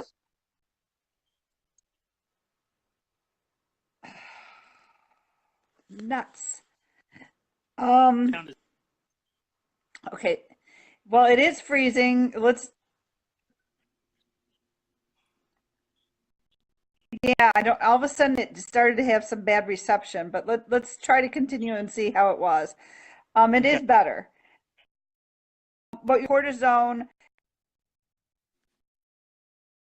injections and Botox injections can be a diagnostic if it relieves the pain. And then I mean, just in my experience, yeah, I'm seeing Barbara patients. told me to tell you to go to Barbara said, can you go into the waiting room and see if you can get a little closer to the front of the building? Sorry about the darkness here. We'll just turn on the lights. All right, now we're pretty close to the front of the building. How's that? And you are crystal clear. Feel free to talk all you want about cortisone and Botox. Thanks for the tip, Barb. So cortisone and well, let's stay with cortisone for a second. So I would just say that most of the patients I'm seeing have a more chronic form of piriformis syndrome. I do think that, if you can get to somebody who's got a more mild case of it in an earlier time frame, that could potentially be curative. And I've heard that type of history from other patients that I'm seeing for different problems. I like to use it because it can really sort of, I think if everything else is pointing to piriformis syndrome and you have somebody get that injection and it gives them some good relief for at least a couple days, if not longer, then your diagnosis, it's as close as you can come to making a sure diagnosis. And somebody who has a really good result from a diagnostic injection, then potentially Botox could give them much longer relief, and it's something to consider. I think for some people it might be an issue, or they can't find somebody who's willing to do it, etc. The thing to remember, though, is a cure. You're only sort of band-aiding over the situation. Now, if you get 6 months relief or a year's relief, you can do that until it quits working. So I wouldn't discourage getting Botox if they'd had a good result to the initial diagnostic block. Okay. Are there any medications that can help with piriformis syndrome? I find that, sometimes narcotics or even just regular over-the-counter NSAIDs like ibuprofen or naproxen or something, for some people that seems to be at least partially effective. I would say for people that have a more serious type or a serious compression of the nerve, as with any nerve compression, generally speaking, medication doesn't work. When you're talking about somebody who's dealing with nerve pain, and this is one of the really pernicious things about nerve pain, is there's no medicine that treats it well. Even these medicines like Lyrica, gabapentin, etc., are typically not real effective for patients who are dealing with true nerve pain. If it's of a peripheral or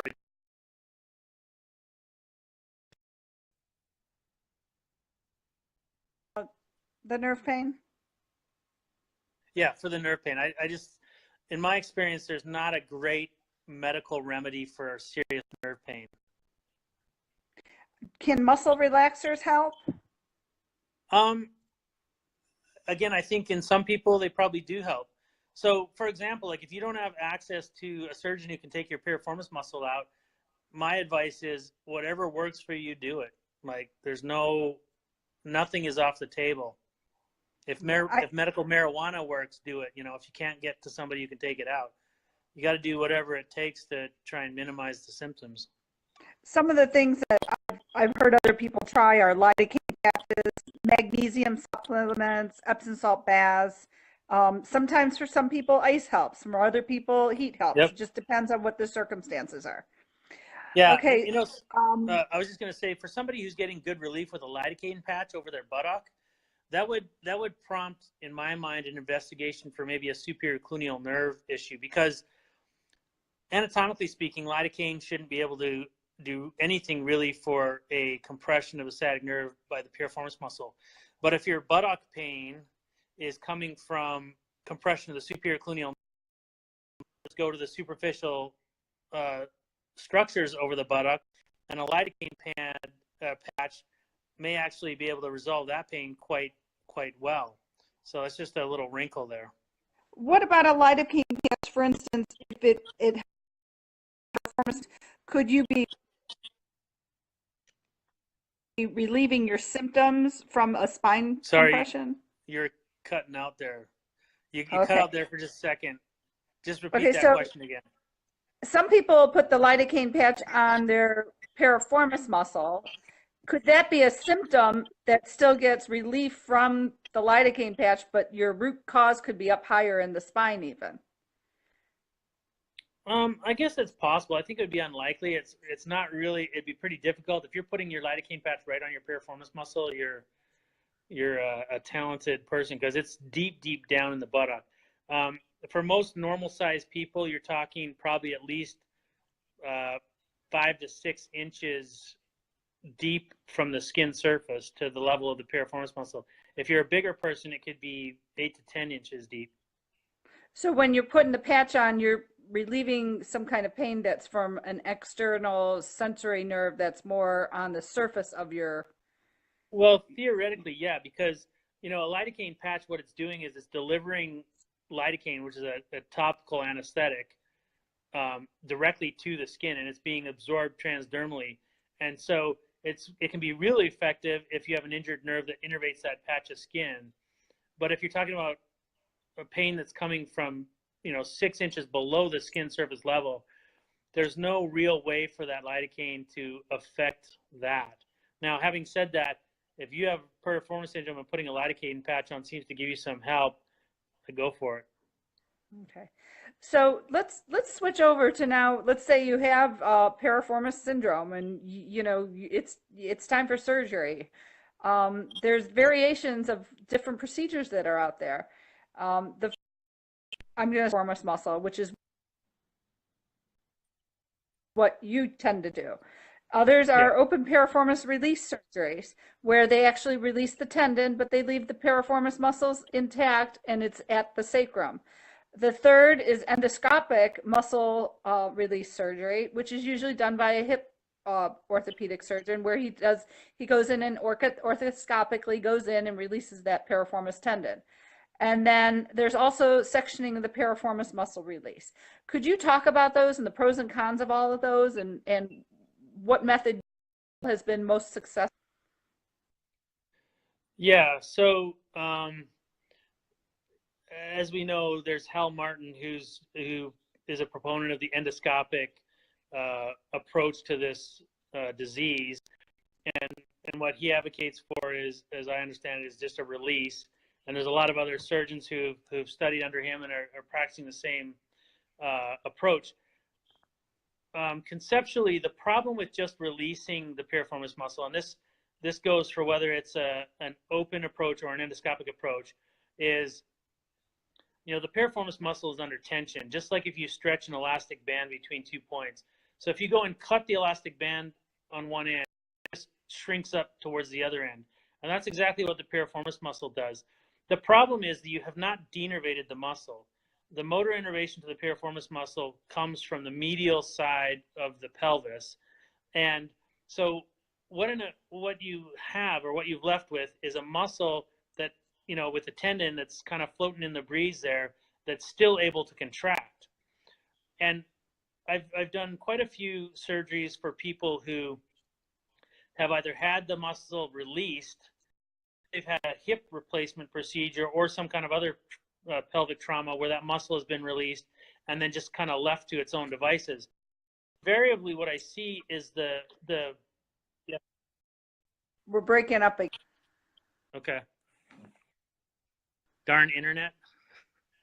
Darned internet. Okay, let's keep our fingers crossed. Let's see how it goes again. Can you back up about the point where it's at the attachment at your sacrum? Because that was where it kind of broke up a little bit.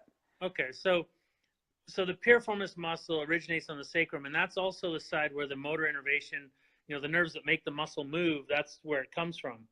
So in people that have had the muscle or the tendon released, the muscle tends to wrap around the sciatic nerve, and the tendon tends to slide behind the nerve. And then it scars down there in a rigid position. The problem with that, though, is that the muscle is not just inert laying there. It's still able to contract. And because the signal from your brain to the piriformis muscle, anytime that person is going to need to externally rotate the thigh in extension of the hip joint, or internally rotate the thigh with flexion of the hip joint, it's going to recruit the other muscles to do that, but also it's going to send a signal to the piriformis muscle to contract. And so you have a muscle that's wrapped around your nerve that's still capable of contraction. That is a significant source of their pain, because in all those patients, once you remove the muscle, the pain goes away. Now, that's not to say that every person who has a release is going to end up like that, but it's my experience that that's what happens. Do we need to find another room in the office?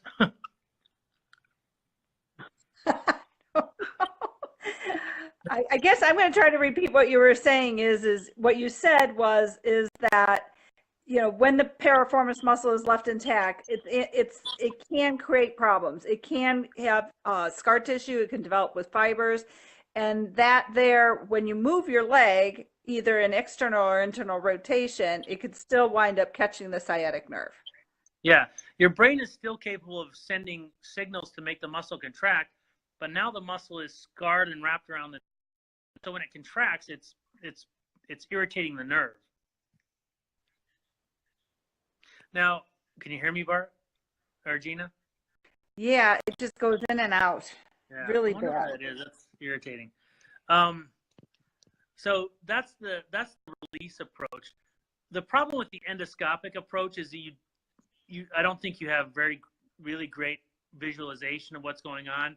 And I think your risk of injuring the sciatic nerve with the electrocautery, especially if you get into bleeding and you panic and start cauterizing things, it's easy to injure the sciatic nerve. I don't like that approach at all. And then you're still left with the situation where they're not really taking out the muscle, I don't think, and so it can wrap around and scar down around the nerve. Sectioning, endoscopic sectioning of the muscle, you run into the same problems. The risk of injury to the sciatic nerve, the risk of misidentifying the muscle and taking out a piece of another muscle. I think that's, with an endoscopic release, if somebody has a split piriformis, sometimes it can be hard to see that deeper piriformis muscle, and so you release the more superficial one, you think you're done, and you haven't really done the right operation. So I think the best operation is one where it's done open. Now, I think there can be significant variation in how people do that. I've been talking to Lynn Salinger about her operation, and I can see some significant differences between the way I do mine and the way some other surgeons do theirs. Mine's done through quite a small incision. I mean, it's not endoscopic, it's 2.5 inches long. But when I do my surgery, there's virtually no bleeding. I'm very meticulous, and I think it's important that there be no bleeding as much as possible so that everything doesn't get stained red, because then it's hard to see smaller nerves and the sciatic nerve, etc. And muscle laterally, and then I follow it. I circumferentially dissect the whole muscle all the way to the greater sciatic notch where it's coming off the deep side of the sacrum. And then I take as much of that muscle out as I can. That leaves the entire space open for the plexus structures to come through. There's nothing left compressing them. And then because I have such good visualization of all the structures, I can see that nerve all the way from the greater sciatic notch all the way down to the ischial tuberosity. Any tight vascular lesions, any anomalous fascial bands or tight tissue or anything that's on that nerve, I can address right there at that time. The entire operation typically takes me about an hour. It's an outpatient procedure. The patient is walking right away. There's most of the time there's very minimal or manageable pain associated with the procedure. Most patients are recovered from the surgery within 1 to 2 weeks. One of the things I want to talk about is the difference between what I had done. I had an open surgery done. And I remember my doctor saying to me that he could only look so far. And then what he did is he relied on his fingers to hold my sciatic nerve in his hand to try to release the sciatic nerve out of some of that fibers. He said,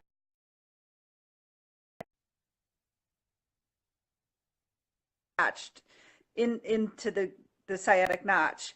And therefore, he did the best he could. And talked about modifying retractors and some of those other things. Yeah, I mean, when I first started doing this, I tried to do it with just my assistant holding different handheld retractors that are available, or some of the other commercial ones. What I realized pretty quickly is that it's really not a doable operation. I mean, otherwise you have to make a huge incision associated with the procedure. So I took a. Is it breaking up? Very bad. Yeah. Is anybody else hearing it break up?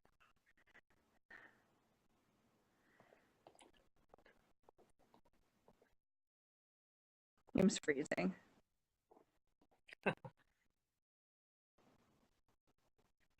It's just our luck, right? We're getting the office score. All right, let's see if it'll work back in here a little bit. So we were talking about, how do you visualize it? So I have a retractor that is used for operating deep in a pelvis from a general surgery standpoint. And I for this operation, I developed some special blades that go with it. And so I can really have visualization of what I'm doing. I'm not relying on a, are you catching me? Are you hearing me, Gina? I can hear you. Let's take a second here and let's see if I'm just having difficulties or if other people are. Barbara, are we okay now? Go ahead and talk to Dr. Tollestrup for a second.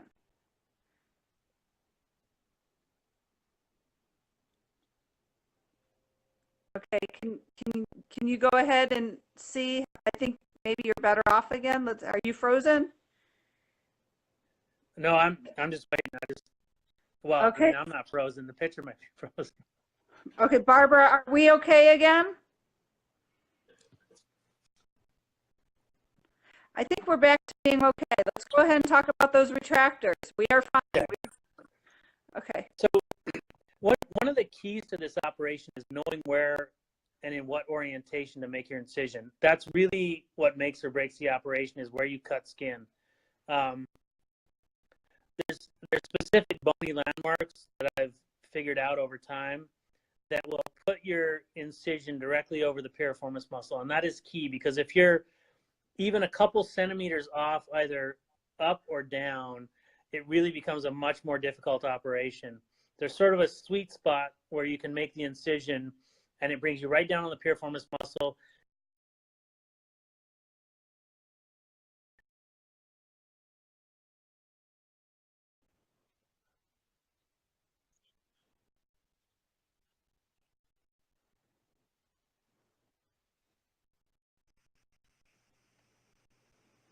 Okay. So there's really an important location to make that incision, and if you do, you come right down on the piriformis muscle. It allows you to divide the tendon laterally and then go all the way to the greater sciatic notch. When I've got the piriformis muscle out, I can take my finger and put it right inside the pelvis over the rim of the greater sciatic notch. And then you can follow the nerve from the greater sciatic notch all the way down to the ischial tuberosity and make sure that it's completely cleaned off. If you make that incision too low, because of the buttock muscle, especially if you're relying on somebody to hold the retractor and try to retract that muscle out of the way, it's just an impossible operation to do. So knowing exactly where to put your incision is key to success. One of the things happened during my surgery is, and I remember the doctor saying this, is that after he released my piriformis and did all that, he moved my leg around and my sciatic nerve was rubbing on a point. Doing it orthoscopically, there's no way to be seeing the gliding of the sciatic nerve. Right. The thing about, so the rubbing on a bone refers to the lesser trochanter of the femur impinging the nerve against the ischial tuberosity. That's one of the compression points that a lot of the orthopedic guys in their papers refer to. Oh, sorry. I was just going to say that the nerve rubbing on the bone nerve rubbing on the bone, that refers to the inferior trochanter of the femur compressing the sciatic nerve against the ischial tuberosity, that space. I'm not going to say that it doesn't happen, but I don't think I've ever seen, like, I look right down there. I'm looking directly at the sciatic nerve at that level. And first of all, there's rarely is there any scarring or fibrosis down that far. I've never seen any evidence that the nerve is being impinged or compressed. And when that happens, the nerve will look inflamed. It'll look red. Sometimes there's even a changing or deformation of the nerve where there's significant compression on it. You see that frequently once you've taken the sciatic or the piriformis muscle out. You can tell that there's been obvious mechanical compression of the nerve. Not always, but often. So I don't think I buy into the fact that the nerve being compressed to the ischial tuberosity and the inferior trochanter of the femur is a huge problem for patients with piriformis syndrome. It's 95+%. It's primarily the piriformis muscle that's doing the compressing. So let's see if anybody here that's on the line has any additional questions about different methods of releasing the piriformis muscle, because I know this is such a big subject area. Is there any questions from the audience that anybody wants anything additionally, and additional comments or questions that they have about different methods of releasing the piriformis muscle? We're going to get to what happens after, but let's just see if anybody has any questions regarding that. We'll just wait a second. And it doesn't seem like anything's coming up. Let's see. So post-surgical limitations. Let's talk about the post-surgical limitations after you have a piriformis removal surgery. Do you recommend having physical therapy? I find for most patients, unless they were severely sort of debilitated before surgery and were having problems with balance and really weak or some other problem, typically physical therapy is not necessary. It's about a week to 2 weeks for the buttock pain to resolve. And after that, I just tell people to sort of slowly get back into their normal routine. I encourage people not to do any, rejoin any kind of vigorous exercise program for about 4 weeks from the day of surgery. But that's really it. Most people do not need physical therapy after my surgical approach. Okay, what about and part of it, I would just say that part of that, sorry to talk over you there, but part of it is because even though it's not endoscopic, it's pretty minimally invasive compared to a lot of these other open approaches that I've been seeing lately. And I don't cut through any muscle tissue. I split the muscle fibers so that when I pull my retractor out, the big right back together.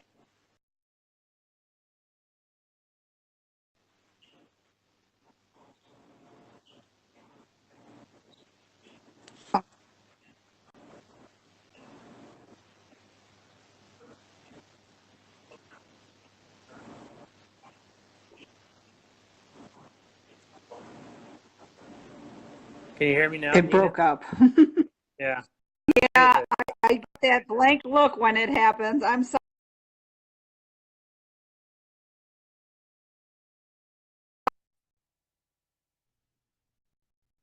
That people need a lot of physical therapy, but the other methods that are being done because they're more invasive. Yeah, one of the people on this site who've had an open approach sent me some pictures, and the incision that was made is probably 3 times larger or more than what I do. That they had cut right through a lot of the glute muscle, and that produces a lot of post-op morbidity. It would be a much more painful operation to recover from, and take a lot more time to recover from it if you're actually dividing gluteus muscle fibers. Okay. So what about a patient though that has went several years not being diagnosed? I mean, some people 5, 8 years, they've had this problem. They haven't been doing a lot of activities. Wouldn't Hmm. they require a little bit more physical therapy than somebody who? Yeah, potentially, yes. Again, if somebody comes to me who's really deconditioned or has any other reason for needing physical therapy, then I think physical therapy could be of benefit. Um, in my experience, most people who come to me and need surgery are still walking around and still doing things. And once you relieve that pain, they're able to just to do it much better. A lot of times I'll leave it up to the patient. If the patient feels like they would like to have some physical therapy or could benefit, I'll order it for them. But it's not something I do routinely because many patients just don't need it. So, are there any short-term limitations after surgery? Well, like I said, if some people are real exercise fanatics or whatever, I say no exercising for a month. And other than that, just take it easy, basically. There's no real prohibition on anything in particular. I just say, normal daily activities, nothing that can contribute as exercising. So don't even go and walk the dog probably initially for the first week or two. A lot of it depends on how much postoperative pain they're having. Limitations. Long-term limitations, there's none. Not that I've ever come across. Okay. Would it ever affect your external rotation capabilities? No, because is redundant with some of the other muscles in the deep pelvic compartment. So you don't lose the ability to externally rotate your thigh just because your piriformis muscle is gone. It's really kind of a spare part, which is nice. It's like your appendix. Yes, it has a function, but if you take it out, you don't miss it. Okay. Is there any future pelvic or hip issues that could happen? Um, I wouldn't say no definitively because, I don't have a 10-year follow-up of these patients or a 20-year, but I would say it's probably pretty unlikely because the piriformis syndrome isn't contributing major structural component to the pelvis or the way the legs attach to the hip or anything. It's a fairly minor player, so I don't think that there's going to be long-term problems taking it out. Okay. How about scar tissue after surgery? How do you avoid?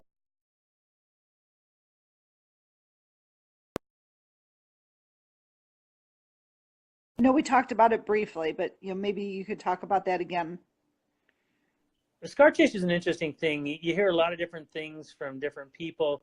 As a surgeon who sort of gets in under the hood and can look around, um, you know, some people form scar tissue very vigorously, and some people form very little scar tissue. There's nothing you can do to avoid scar tissue. It's gonna, if you operate on somebody, it's gonna form. Um, I think it's principle for any peripheral nerve surgery anywhere is you want to be mobile immediately. So you don't want to put people in casts or have them lay in bed. You want them to be up and to be walking and to be having that nerve glide through the tissue bed as the scar tissue forms. That'll tend to have the scar tissue that does form be more sort of wispy and band-like and not sticking the nerve right down solid to the bone, for example.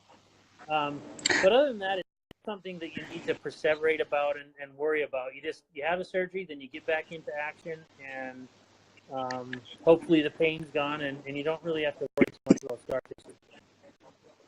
Do you recommend patients doing nerve glides after surgery to try to keep the nerve pliable? Um, I mean, I certainly wouldn't prohibit them from doing gentle nerve gliding. Again, it's not something that I typically order or require on my patients. You know, Barbara can maybe speak to this.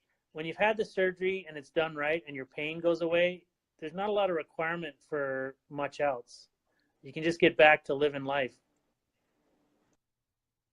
Wow, that's fabulous.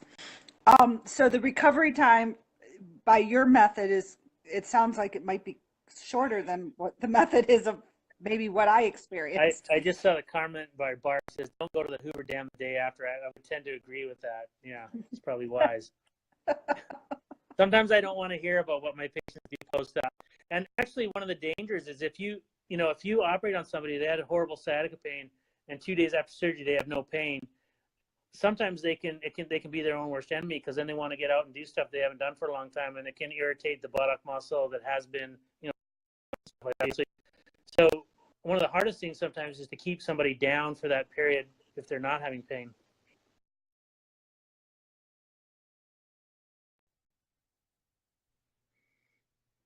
Job or labor work. I mean, what do you recommend for different lifestyles?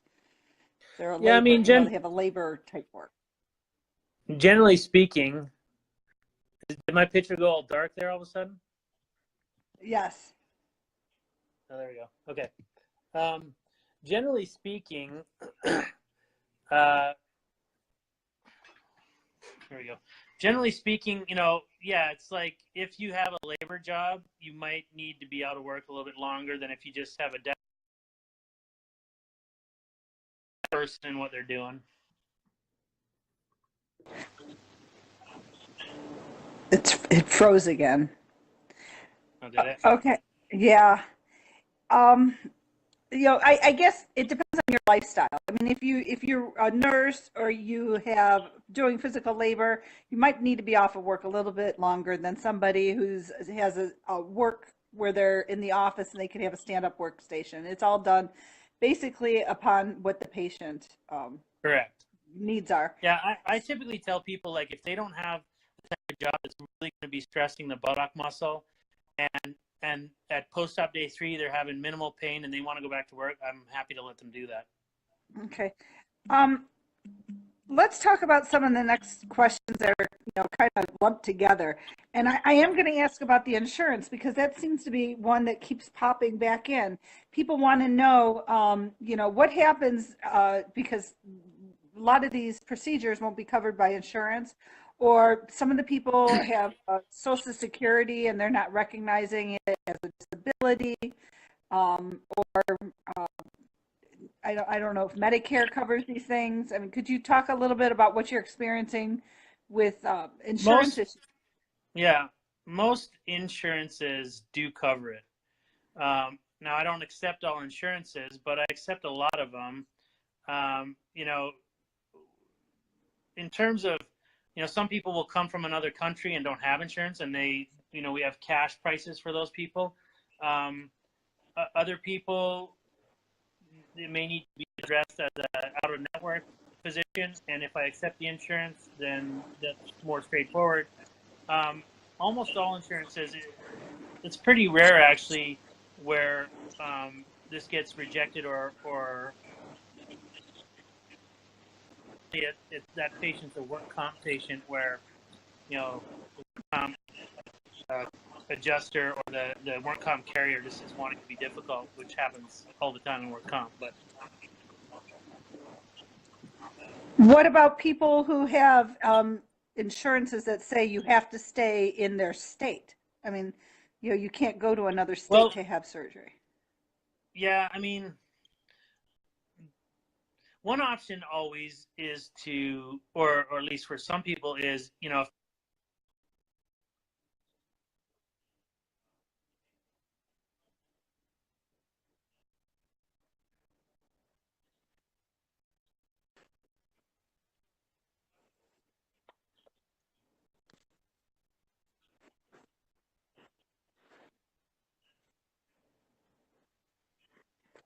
It's breaking up really bad.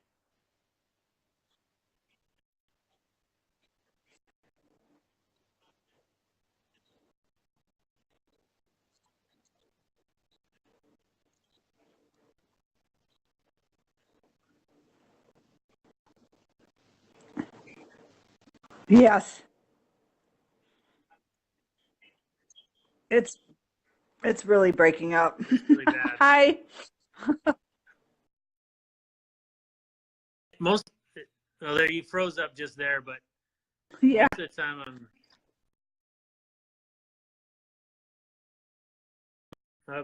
so in terms of the insurance,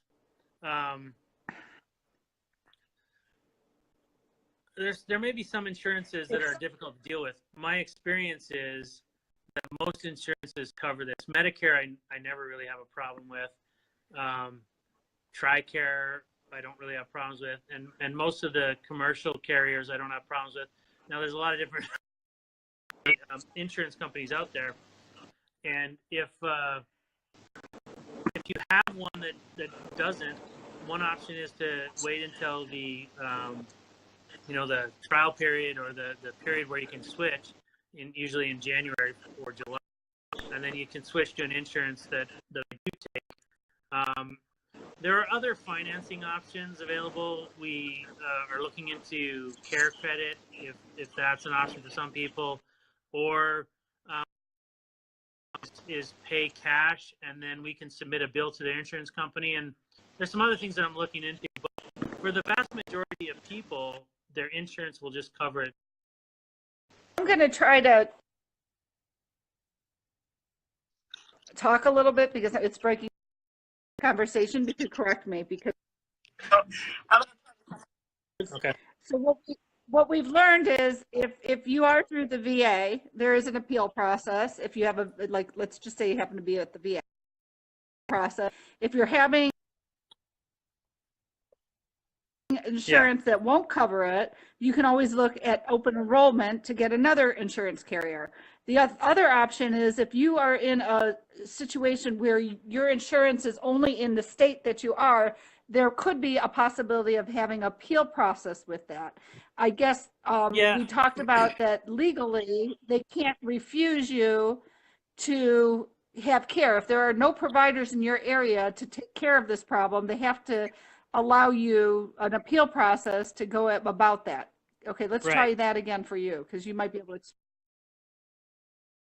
Appeal process, like for most insurance companies, it's written into the contract that they have a legal duty to get the patient the care that they need.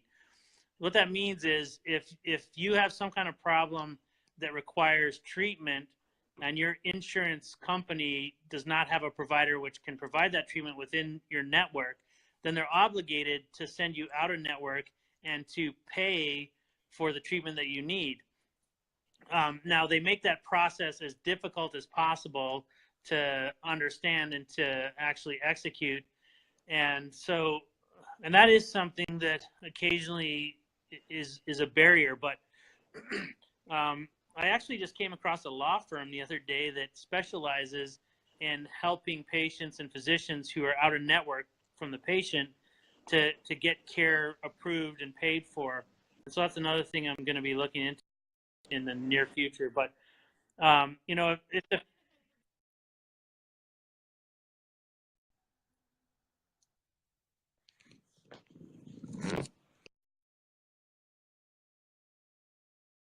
mean, you're fine. It froze. One thing I'll do, my phone's running a little bit low, so I'll plug it in. I wonder if that'll help. Oh, sure. Maybe that's it.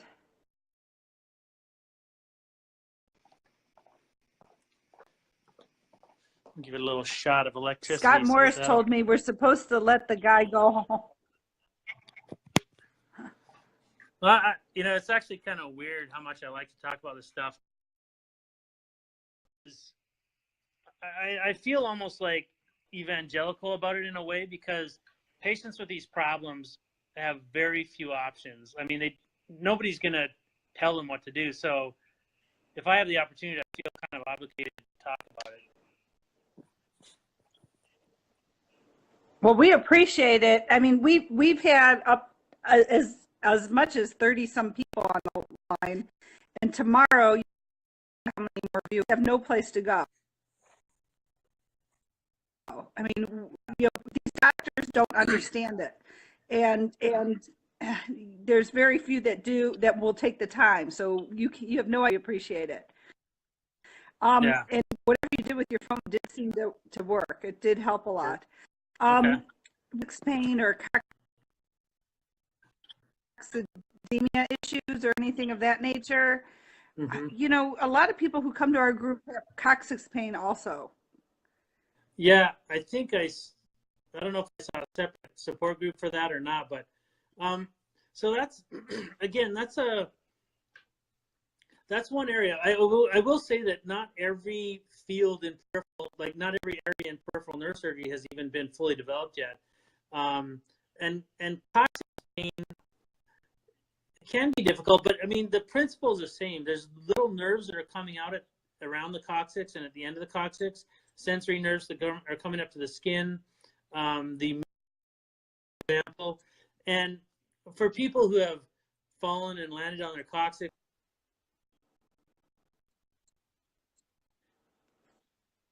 situation is that there is a nerve that's there's maybe a neuroma trapped in scar tissue or what have you that is still coming to the patient's brain. And so the treatment for that would be to explore it and find the damaged nerves and resect them so that they don't send pain to the brain anymore. Okay. Let's see. We mentioned earlier those people that joined us later. Do you want to try to list them again? We talked about yourself, and then Dr. Dellen from the Dellen Institute. Then there was Dr. Williams in Baltimore. His first name? James Williams? Was it James Williams? Or Eric Williams? Okay, and then there was another doctor in Nebraska. And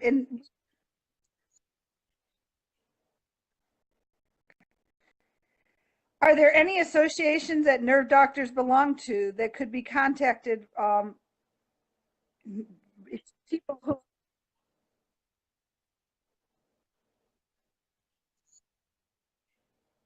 okay. Do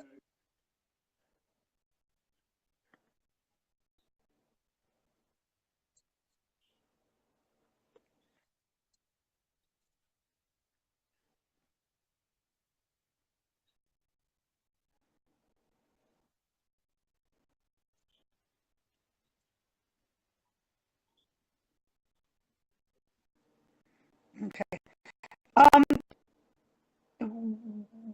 One of the things we discussed was you creating a flow chart that patients can have.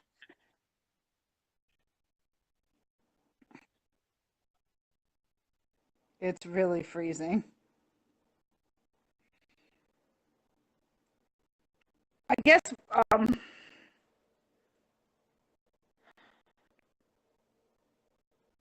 we left with doctors in other countries. And it's,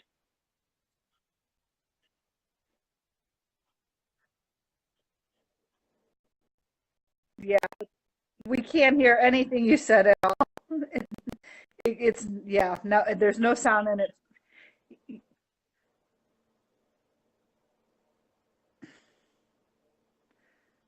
No sound at all.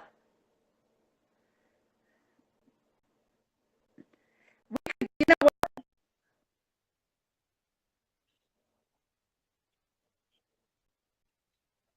yeah.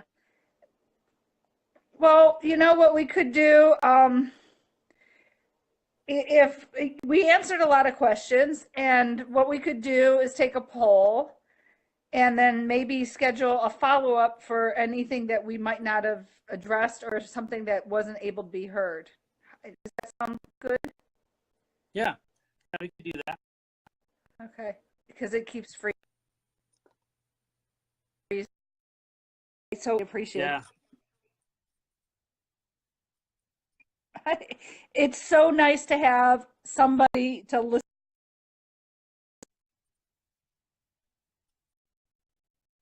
Not a lot of doctors to go to or to the report Yeah, I mean, that you're publishing.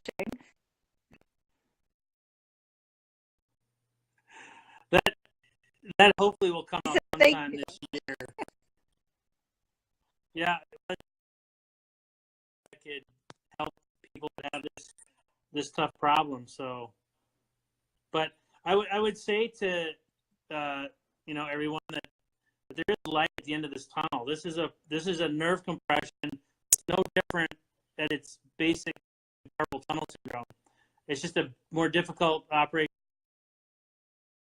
Correctly, you can be cured from this pain.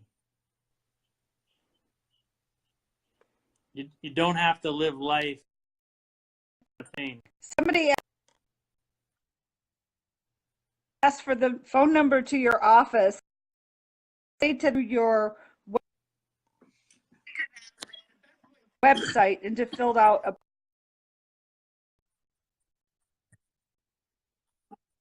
What is your website offhand?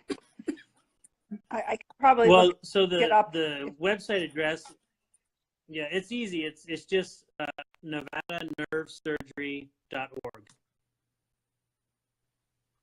NevadaNerveSurgery.org. It broke up completely. Yeah, I'm looking it up. Barbara, can you? NevadaNerveSurgery.org. Okay. We heard it that time. Okay. And Barbara posted the link there, so that's good to go. Thank you. Yeah, and that'll give you the option of email contact or phone number or whatever. Okay, thank you. And when everybody's saying we need more doctors like you, and they really appreciate it. It's been very informative, and it's been 2.5 hours of pure education for all of us. And tell Cleona to come to Las Vegas in conjunction with the next Conor McGregor fight, and she can see her boy beat the crap out of somebody, and I can diagnose her piriformis syndrome. Half of the country of Ireland is here when Conor's fighting anyway, so.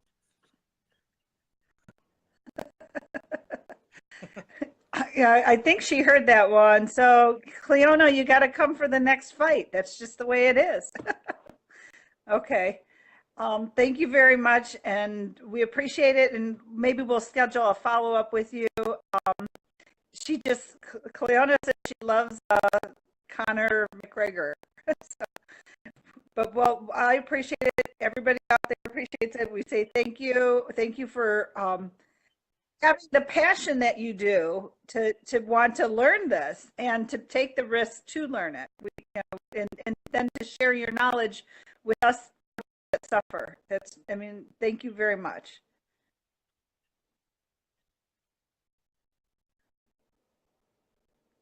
We broke up. Oh no.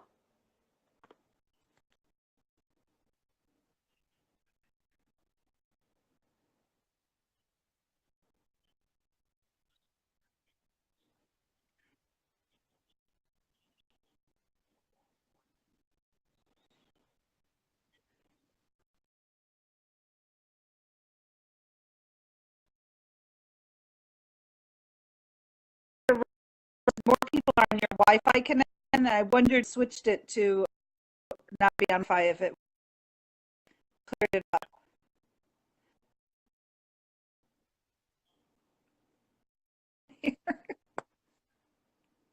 I can't believe this is happening. I'm just like, okay, we're gonna call it a wrap. We're gonna call it a wrap. We'll on another. Everybody's saying they wish they could read your lips. Okay, we'll call it a night. We will reconvene at a later date, and you've been on here for 2.5 hours, and we greatly appreciate it. Good night. We'll be in touch.